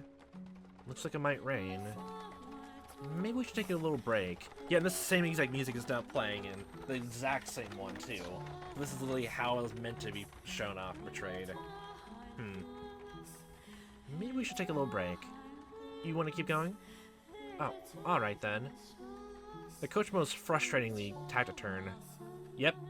He acted as though he'd gone stuck transporting a prisoner. Though that was hardly a stretch. From his point of view, that was nothing more than a criminal. Even the times he would acknowledge I'd said anything, he made no effort to hide the scorn in his eyes. He'd pretend he didn't ever regret taking this job. And I would just fall silent again. The road was gradually getting narrower. We had long since left the paved city roads behind, and were now traveling along a couple worn-down grooves in the forest.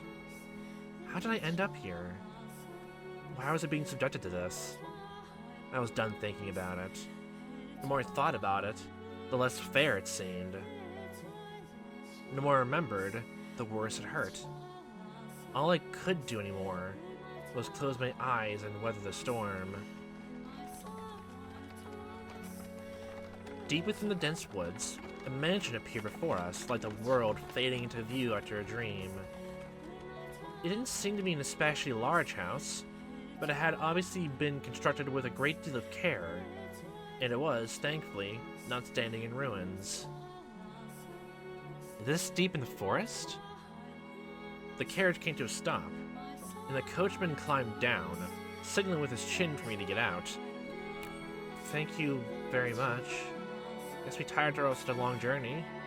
This is the mansion looking for, yes? The driver didn't even acknowledge me, getting back into the carriage and setting off into the forest. Rude. He seemed to want to get as far away from here as quickly as possible. Like, is she even a criminal prisoner? It seems weird to take her all the way to this castle then, and just allow her to go inside by her own self? Is it literally just like he just hates her? Or like just because the white hair, honestly? Again, I'm still confused with the whole white hair, black hair thing. After all this time. I still am. Like, the last 3 doors didn't really matter in a sense, if like it wasn't really her. The white hair girl never entered the mansion, yet it was technically someone else. Then again, why hide the fact that she had black hair, I guess, all this time? This was the only hint that there was about a sort of distinction between different colors. Chaining was literally when the white hair girl in door 1 held a white rose and it turned red in her own hands. But like outside that, it never came up again, so he could have said something. Oh well. He could just shout down the road, just shout something, that'd be it. That was about all I could say anyway. Oh well. I couldn't blame anyone for my being here. Again, that weird phrasing of words. For his own wanting to get out. I should get going, I guess.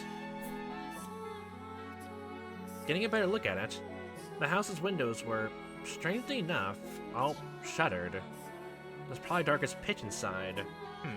Wondering then if, like, would the same, like, I guess, curse the touch be there? Or if, like, they decided to do that to make it, just make it more tragic. I'm trying to think of, like, why change the 4th door entirely, then, to fit this, honestly. Because, like, yeah, again, as I mentioned before, like, all the stories, like, had a lot of ugly emotions. Like, yes, that's definitely true. It actually does make it, more, human, honestly. But probably, like, if I don't, like, rank them all out before we start and see the ending of this door, I'm assuming we're just, completely disregarding the 4th door since it's not real. There's nothing into it. I'll probably just say, like, door 2 is probably my favorite. As, again, like I mentioned before, well, there definitely is leading up to, I guess the main twist, I guess, of all that, like, to me, like, what was it, door 1 and 3 were at first kind of boring because it was mostly just, you get the sense of what was happening at the very beginning, and then it just kept hammering that same point in for, like, quite a while, and then only change your mind after the very, like, the climax of the story, then ended shortly thereafter. And door 2, well, how does it seem like structured like that? Had a bit more conflict with the main old BC and Yukimaza literally just debating over himself like that. There's still parts where, like, they kept hammering that small point in, but, like, it had, like, small different facets to it, honestly. People coming to the mansion itself and Yukimaza slaying them, the girl showing up, them getting closer, and then the whole thing with Yukimaza's past love going in, he doesn't recognize her and killing her even though we didn't realize it. And it didn't make sense in the moment, but the side plot with well, oh god, I'm forgetting her name now. Oh, that girl, the girl he killed. That, going through all of that, like, it was obviously leading to that big, like, conflict or, like, fight at the end. Like, they get together and, like, a mob forms and kills the beast. Like, it was kind of easy to see that. Although it kind of ended with, it's implied that he killed all of them instead. Probably because he has more experience in killing a lot of people like that. But yeah, it was definitely the most interesting out of all of them. Like, the one that kept my attention the most, honestly. Not even just because the whole metaphor about monster and all that. Like, I'm a fan of, like, the whole monster trip, honestly. Like, a whole bunch, but, like, just how they tackled it as well was pretty interesting. Even though it wasn't going the way I thought it was still engaging. Just curious to how, like, what was different about the fourth door, changing over to the fifth door here, which literally gathered, the necessity to change, honestly. Is it literally just because, like, if this cell we're going through the story point of view is like the maid we talked to a while back, then what happened here that was so bad that she became, I guess, an ethereal servant of the mansion itself, and then just kept watch over everything in us? But then again, like, again, if the white-haired girl never appeared in any of the eras, again, the maid always, like, the story is always lined up with, I guess, that, woman coming to the mansion, and then the main, I guess, lead guy, the main character technically following along with, falls in love with her, and then tragedy befalls then. But if the white-haired girl never appeared then, and the maid, like, was in those stories, like, talking to the men, or, like, one of the women, like, the white-haired girl afterwards, all that, asking her these layered questions from other doors, like, it's a very layered lie, then, like, it's too detailed. It's too detailed a lie. So, like, I don't quite understand then. The white-haired girl never went to the mansion, the same time did? And the black-haired girl, Giselle, actually, like, was then put as a maid to go through all the eras of the mansion itself, and met with that woman several times, at the same time claims it wasn't her? Thinking about it, then, that means a white-haired woman must be in this door as well, and Giselle here would have some conflict with her, honestly. If we're gonna continue this, like, the growing themes, honestly, then door 3 would have been being here, then, of literally then just two women fighting over one guy, then, I guess? It was like ugly feelings between them two, honestly. It could lead to that then, maybe? Maybe. Huh. Getting a better look at it, the house's windows were, strangely enough, all shuttered. It was probably dark as pitch inside. Does no one live here? But if that's the case, then why was I placed my hands on the front door. Such a big door. What if I couldn't get in? I had no idea what else there was in the area. If the door didn't open, then I would die out here in the forest. I couldn't accept much, but I was not ready to forfeit my life yet. Oh, so it was a whole thing of, like, the person, the character brought you here, and did not matter if, like, you died out here or not. If the character was that long away from the town itself, then, huh. Please open. It's not locked, I guess. It's gonna be the exact same scene we saw from the mirror, then. And the reason why we couldn't tell the girl was because either, like, there was a curse on our soul that we couldn't tell each other. Like, are we actually not even, like, the white-haired girl? Or we're actually, like, playing as, like, the other version, like, another reincarnated version of Michelle? Was I right about that? And we just keep, like, missing each other because of this? It's not locked, I guess. So that means this fifth door must then be actually leading to a crucifixion? Crucifixion, then? The door was heavy, and though it seemed to protest my attempts to enter, it still opened much easier than I was expecting. I was worried over nothing. Looking in, I got the strangest impression that light was being swallowed up into the mansion's depths. Rather than going inside, It felt as though I was about to step outside the boundaries of this world. When I closed the door, it was so dark I couldn't even tell where I was walking. So they kept the same darkness in the mansion as well. I wonder if the window's open. Though I managed to fumble my way over to a window, it was tightly shuttered, and the shutters caked with rust. So much super glue applied to it. I was probably not getting it open without a fight. Darn, not a hit of light. I couldn't even see my hand waving in front of my face. And it felt as though the door would fall out from under me, and I would sink in eternal darkness if I didn't watch my step. Fighting back that fear, I slowly walked forward, tracing the wall with my hand. There was a door at the end of the long corridor. I pulled it open, and a wisp of bone-chilling air brushed past me. It was too dark to see anything, but I could feel something different present in this area than the rest of the house. Uneasiness gripped me. Hello? Is anyone there? Please don't tell me it's actually abandoned. I suppose I can't know without looking around a bit more. My voice simply disappeared into the void. No response. As I pushed forward through the freezing air, for a split second, I spotted a shimmer of light. Squinting my eyes, I was able to make out a large window. Unlike the others, it wasn't shuttered. What do we have here? Drapes? I see the light beyond. My chances were slim, I imagined, but if there was even a slight possibility of getting some light in here, it was worth a shot. So I pulled open the drapes. The same glass window. The next moment, faint but colorful light shone down on me. It was a stained glass window.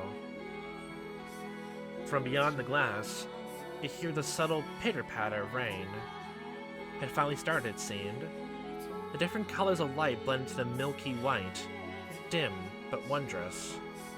It's so pretty. It looks like an angel? Why would someone cover this up? It's beautiful. With a little more light, it'd be... Please don't touch the drapes. Or the windows. Suddenly I heard a voice. I could sense someone else in the room. The man's voice was emotionless, neither deep nor high. Before long, he came to view, illuminated by dull orange candlelight. Hello. We meet again. I'm sorry for coming in uninvited, but, I did announce myself. The man stood there, practically blending in with the darkness. Hadn't he been there the whole time? He was staring straight at me. His gaze wavered slightly, but not enough for me to read anything in it. Then again, I could hardly make out any detail at all under the light of a single candle. Is this, your mansion? It is. Thank goodness. I was afraid it was deserted. I suspect you would prefer it if the house were abandoned. Oh, no, not at all. I would be scared to death staying in this dark mansion all by myself. Oh, I'm sorry. No ill will intended. Insulting his lifestyle. But I do think it could do with some light. That way you could see where you're walking.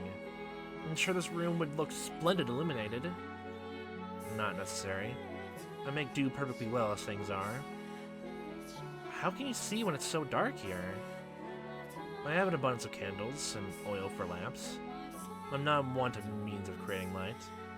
Does that mean, like, does he still get, like, packages from his family here or anything? Or does he go to the store itself? It all just depends on whether or not he has that cursed touch or not, if that was the lie in the story or not.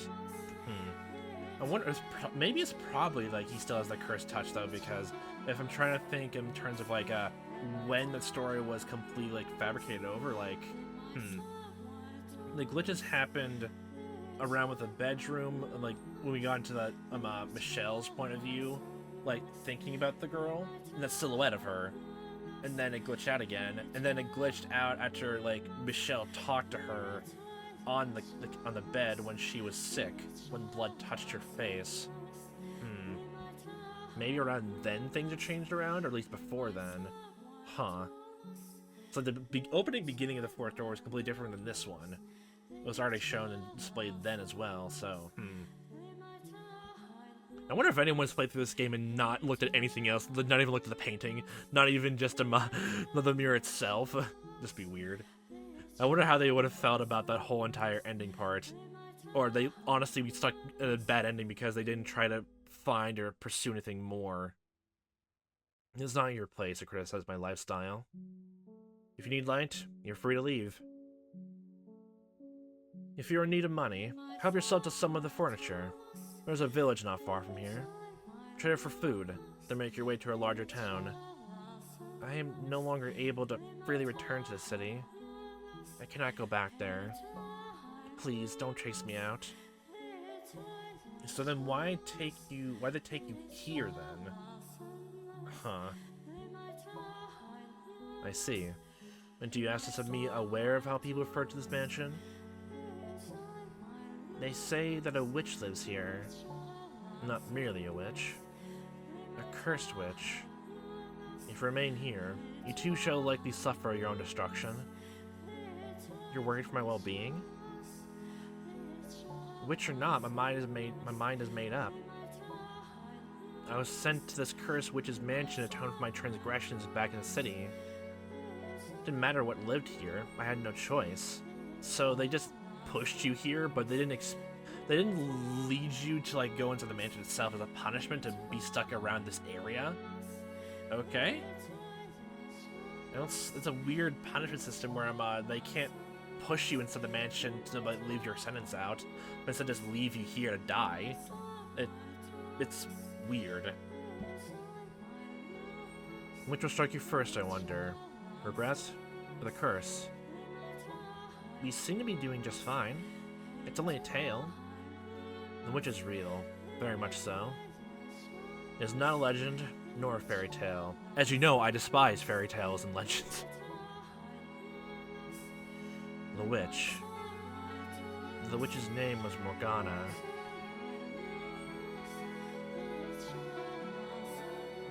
It's me. Morgana Michelle.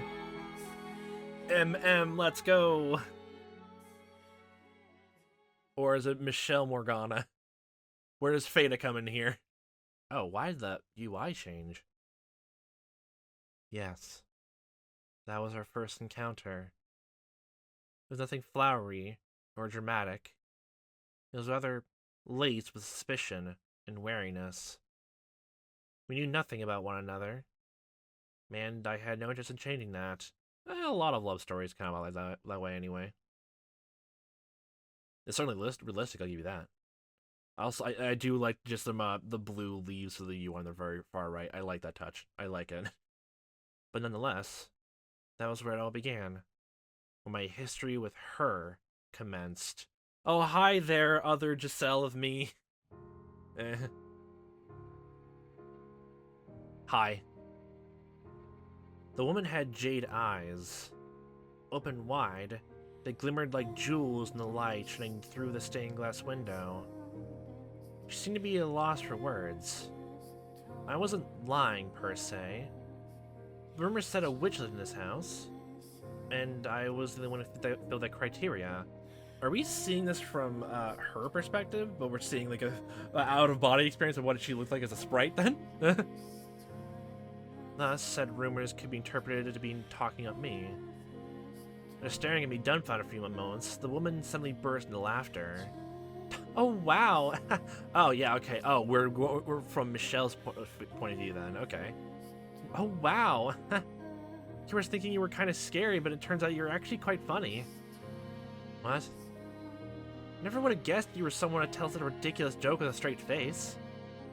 I wasn't... You don't look at all like a witch. I mean, it's dark and I can't really see.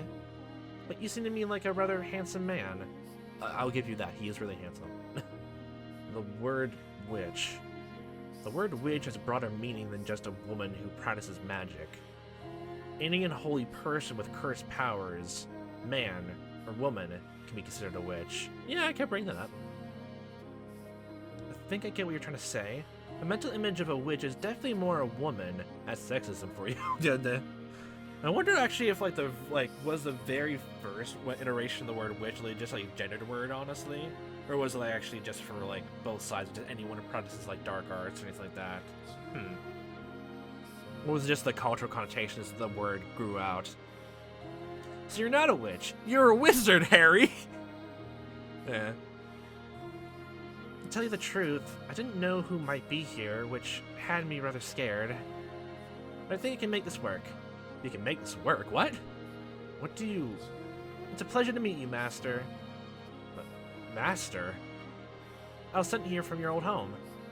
I was an Abigail for your mother, but, well, I might have made a little goof. I froze the moment the word left her mouth. Home. So, that came in from, she actually came from her house. And if, like, she was a person who worked there, then there goes ties that, like, I guess parallels to the first door, then. Like, I always like it when stories, like, do this whole thing of, like, taking elements from, like, one story, or, like, a route, like how Higurashi kind of almost does it, and even Echo to an extent. And then it kind of layers onto each other as the more you go along. Home. It rattled around in my skull, shaking up terrible memories that almost brought me to my knees. The home was a trigger word. Why, after all these years, are they reaching out to me now? Not even sending someone to bring me back, just sending someone here. To what end? For what purpose had they shipped an Abigail out to this remote mansion? I can't quite remember what an Abigail is top of my head, though. What's my mother thinking? What's another one of her attempts to break my curse? What do you mean you made a little goof? I did a little oopsie-whoopsie and killed someone? My voice came out weak. I did my best to not let it show my face.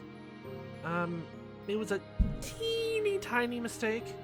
Nothing you need to concern yourself with right now. What did Mother say about me? Well, it was actually your father who told me to come here.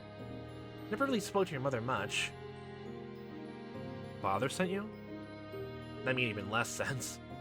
Why would he have? Did Father even know I was here? No, if he had known, I would have been... Who was this woman? I'm assuming you would have been killed? And what was her goal in asking to stay here? Well, there you have it. I'll be here for a while. If you need me for anything, do not hesitate to ask. I'm confident I can handle most everyday tasks. Now, where should I begin? Oh, I know. Are you hungry, Master? Food. I can't imagine you eat much, being as skinny as you are. I turned my back on her without responding. Okay.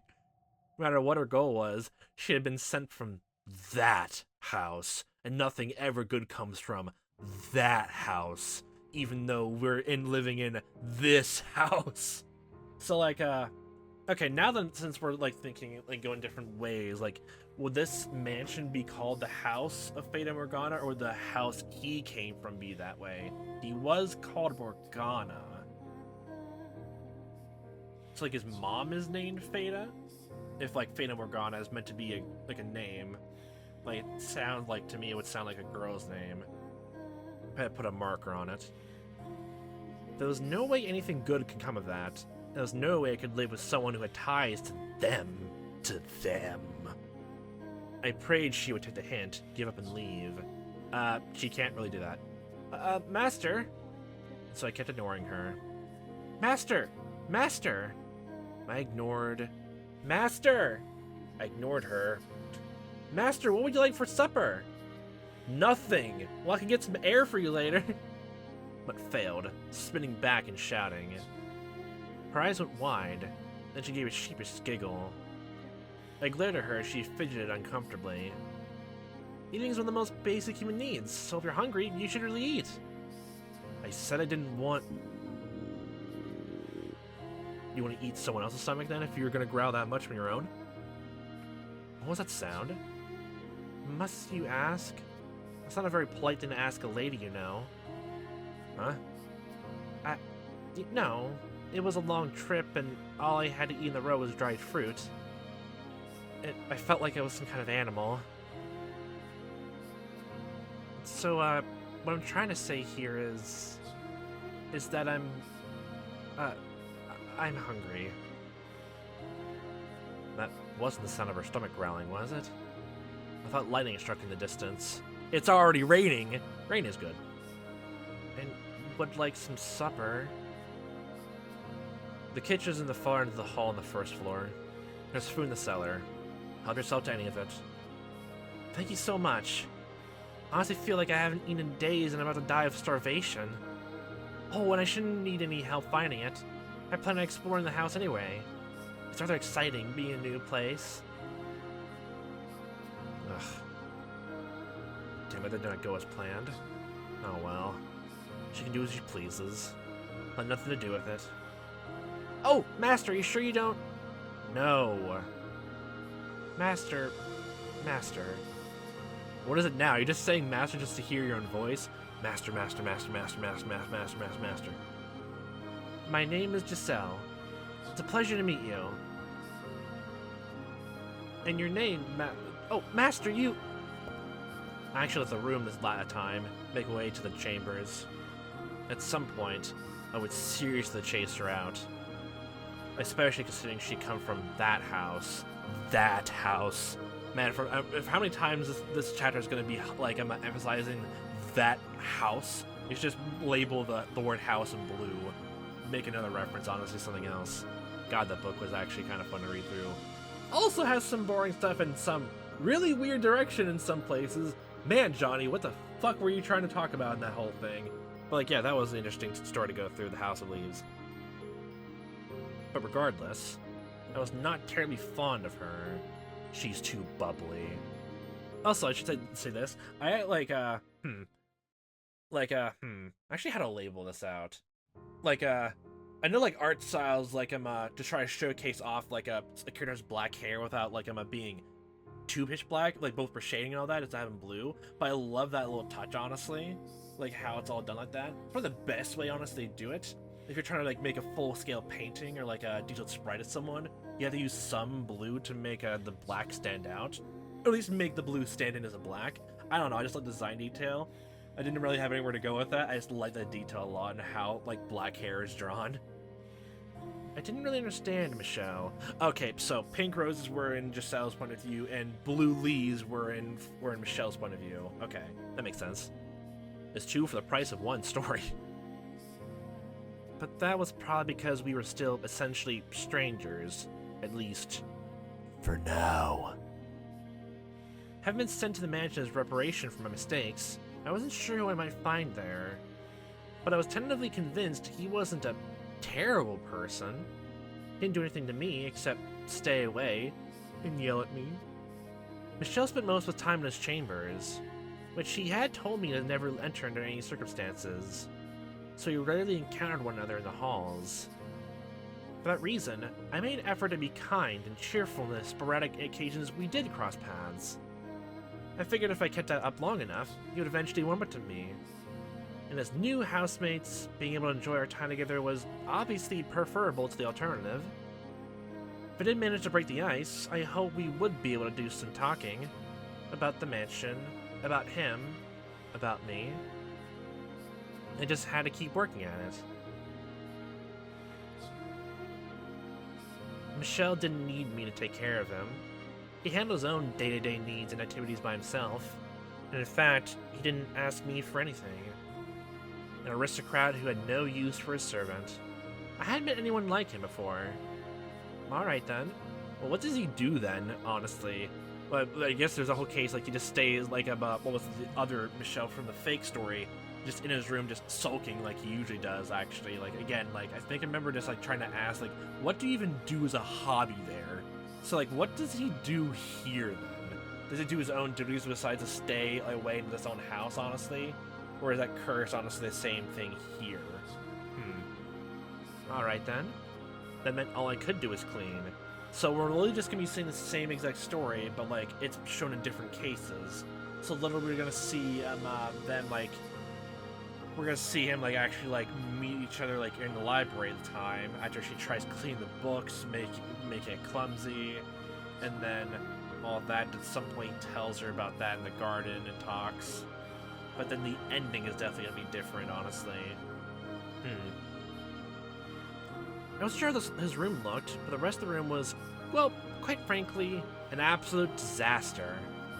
The dust was so heavy it was obvious it had been touched in years. Okay then, let's get started. It couldn't be healthy to live in these conditions, so I started to clean each room in the house one by one. That said, it wasn't going to be an easy task. Not because I was bad at cleaning, in fact I consider myself quite good at it, because it was near impossible to find all the dust and grime that needed cleaning under the flickering light of a candle. I can't understand how anyone sane can live in this dark. What's wrong with him? Everything. Maybe he's actually a vampire. Yes! My brain was actually already going to that when we're going to this door. Finally, someone said it again. Oh god, wouldn't that be something? I can see it now. Him sneaking out every night to suck the blood of pretty girls. It's actually kind of funny to think about the history of how Dracula was actually made. Yeah, like, what was it? I think a lot of monster stuff, like, there has, like, a sort of, like, queer undertone, honestly, for subtext. Probably another reason why I like monsters a lot. It also had that kind of allegory to him. I think, like, in the original text, I think, what was it? Nosferatu, I think one of the earliest mentions of, like, I guess, Dracula, honestly. Like, I think it was that, or, like, oh, I can't remember what was that was a story, like, Nosferatu was just an early story of that. I know one of the earliest, like, stories made from, Dracula, like, there was a gay undertone, honestly. The main character was gay, and there was, like, a whole thing of, like, I think the vampire there, like, was trying to get too close to the main character. And I think I know there was also the same thing with, like, vampire women like that. That part of it, honestly, I top of my head, like, I don't quite know the history if it's true or not, so take it as a grain of salt. Definitely heard, like, the same thing, like, from, like, other kinds of, for, like, vampire women, honestly, the same exact thing. That's what I heard, anyway. I might be wrong. I need to look into that way much more. But I definitely heard there's, like, definitely a lot of monster stuff, like, both in horror and honestly with that. It kind of touches on that a lot. I mean, the analogy fits a lot. Just shutting yourself off, isolating yourself sometimes. People, like, literally just shun you just because you're different. Yeah, it all matches up. Including the werewolf analogies, too. Priceless. Oh, that means I'm in trouble. Look at me. Miss One-Woman Comedy Show. Here. Yep. If I'm able to get him to warm up to me, well, maybe they'll give me a little more room to make some changes. Like opening some windows. No light, no fresh air. No thank you. Anyway, I set the candlestick down, pulled over a chair to stand on, and started wiping down the shelf. The chair's legs seemed to be uneven, as it wobbled slightly beneath me. So many books, so many words, so little time. I wonder, do they all belong to him? Does he still like nonfiction? Does he hate fiction still? I knew parchment was expensive, so it was rather astonishing seeing this many stacks up in one place. There was even some books with bulky, extravagantly decorated covers. He does come from an esteemed family. I spent enough time in his family's home. It was a constant bustle of servants and guests. The exact opposite of what this mansion was like. Why had he left his home? What had he done to be sent all the way out here, to this remote mansion with a less than savory reputation? I need to be careful not to overstep my bounds. I am a servant now. A servant. Once the thought had crossed my mind, I couldn't get it out. I had always a bad tendency to chase my curiosities as soon as they struck, pushing to scratch the itch no matter how much my actions annoyed others. I couldn't do that here, though. I was employed! I simply need a servant. If I got Michelle's bad side, I risked getting thrown out. I wonder what kind of books he's got in here. So instead of being noisy with him, I'll be noisy here instead! So I tended to distract myself. I grabbed one of the books and tended to pull it out. But the strings behind the parchment must have gotten tangled at the back. Whoa! Because the books on either side tilted back with it. And suffocated her to death. And the entire row came crashing down on top of me. How? Oh, for cripe's sake. She definitely has a different countenance, like behavior and countenance than the white-haired girl definitely is. While she's more, I guess, calm and innocent, she's definitely more energetic. I kind of like her way better, honestly. I had fallen off the chair, and a downpour of books is still coming down at me. amount of dust with it. Seriously? What are you doing? What? Hello. Suddenly Michelle was there, looking down at me from a little ways away. There was a usual, not much I could read from his expression, but I could hear a vague trace of exasperation in his voice. The doing some cleaning and impressive work. I'm usually better than this. It's just so dark, mistakes should be expected. I really, really think we should open some windows, Master. Get some light, some air flowing through here. I never asked you to clean anything, but I want to. You did this entirely yourself. But there's so much dust. Can't be good for you. I'm perfectly healthy, I don't see the problem. Well, at least you don't have asthma then. Had he even seen himself? This girl was way better, honestly. I'm sorry, the ranking. The ranking's been made. No way someone that skinny was perfectly healthy. You look like you have something to say. Yes, I do. Take a bath. You can make out my face in this darkness? He is a vampire. He is a werewolf. He is a monster. He is a beast. He's the second... Again, the second we meet another person comes in here, like whoever that guy is who opens the door the third way, we have man, beast, and the third person that comes to this mansion is the investor. The third type. Oh, you know, I want to be useful, and cleaning's about all I can do here, so, you know. I was sensing something else, but alright. He let a sigh, stepped over toward the pile of books, then reached his hand down for me. Suddenly felt a pang of embarrassment by the fact that I was still splayed out on the floor. But I raised my hand to take his, only for him to pick up a book instead. You could at least help me up. You have legs. This is way better. He said casually turned the book to the top shelf. Maybe I was wrong. Maybe he was a terrible person. Okay, this is way more entertaining, honestly. I'll say that much again. Say way much more, honestly.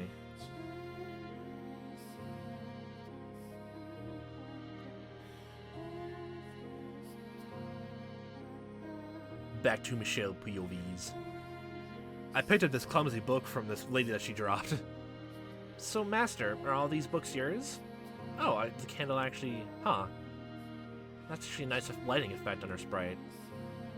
Giselle asked, not a trace of remorse visible on her face despite having made a mess of the room she was supposedly trying to clean. I gave a curt nod. Really? That's impressive. Must have been hard getting hard work getting them all in here, huh? There's gotta be 100 books here, at least. I'm pretty sure there's way more than that. You could fill a whole carriage at least. It's like you got your own personal library. She had been pouting only a few moments earlier, but her smile was back in short order. Her jade eyes were like little balls of curiosity, glimmering and glittering in the faint candlelight. I was not particularly fond of overly expressive, rather overly curious women. Did they not care that they trembled uninvited into other people's personal spaces? Or were they not even aware that their actions were invasive? Yeah, this is definitely way more more ugly thoughts than the last one was. Like, what was it? Those definitely ugly thoughts, at least only by the very end, or like kind of hinted to the beginning of door 1, and those entire main thing to door 2, and door 3. Honestly, the entire time you're meant to like hate Jacopo, honestly. But door 4, honestly, like yeah, as I mentioned before, like there wasn't really any kind of mixed feelings. It was all just oh yes, I don't want to impede your bounds. I don't really care that you're here, but I'm not gonna be around you too much. And then just slowly grinding up like love story, honestly. Did not care they trampled themselves uninvited into other people's personal spaces, or were they not even aware that their actions were invasive? I averted my gaze from hers. I receive one roughly every month. Oh, I see. Wait. Turn back to the shelves. I presume she understood the implications of what I just said. Of the fact that there were nearly 100 tomes here, and I received only one a month. Huh. Giselle fell silent. Actually, I want to look up, give me some math. Okay, if they're gonna say there's at least around 100 books, it's every single month. Give me 1 second. How many years would that be? 100 divided by 12. That's, you've been here for around 8 years and a quarter. So, just a few more books and you'll be here by 9. I couldn't blame her if she thought my circumstances or my family or my life were bizarre. I didn't care what she thought of me. In fact, it was to my advantage to her to make her uncomfortable. I just need her to stay quiet and keep her nose out of my business.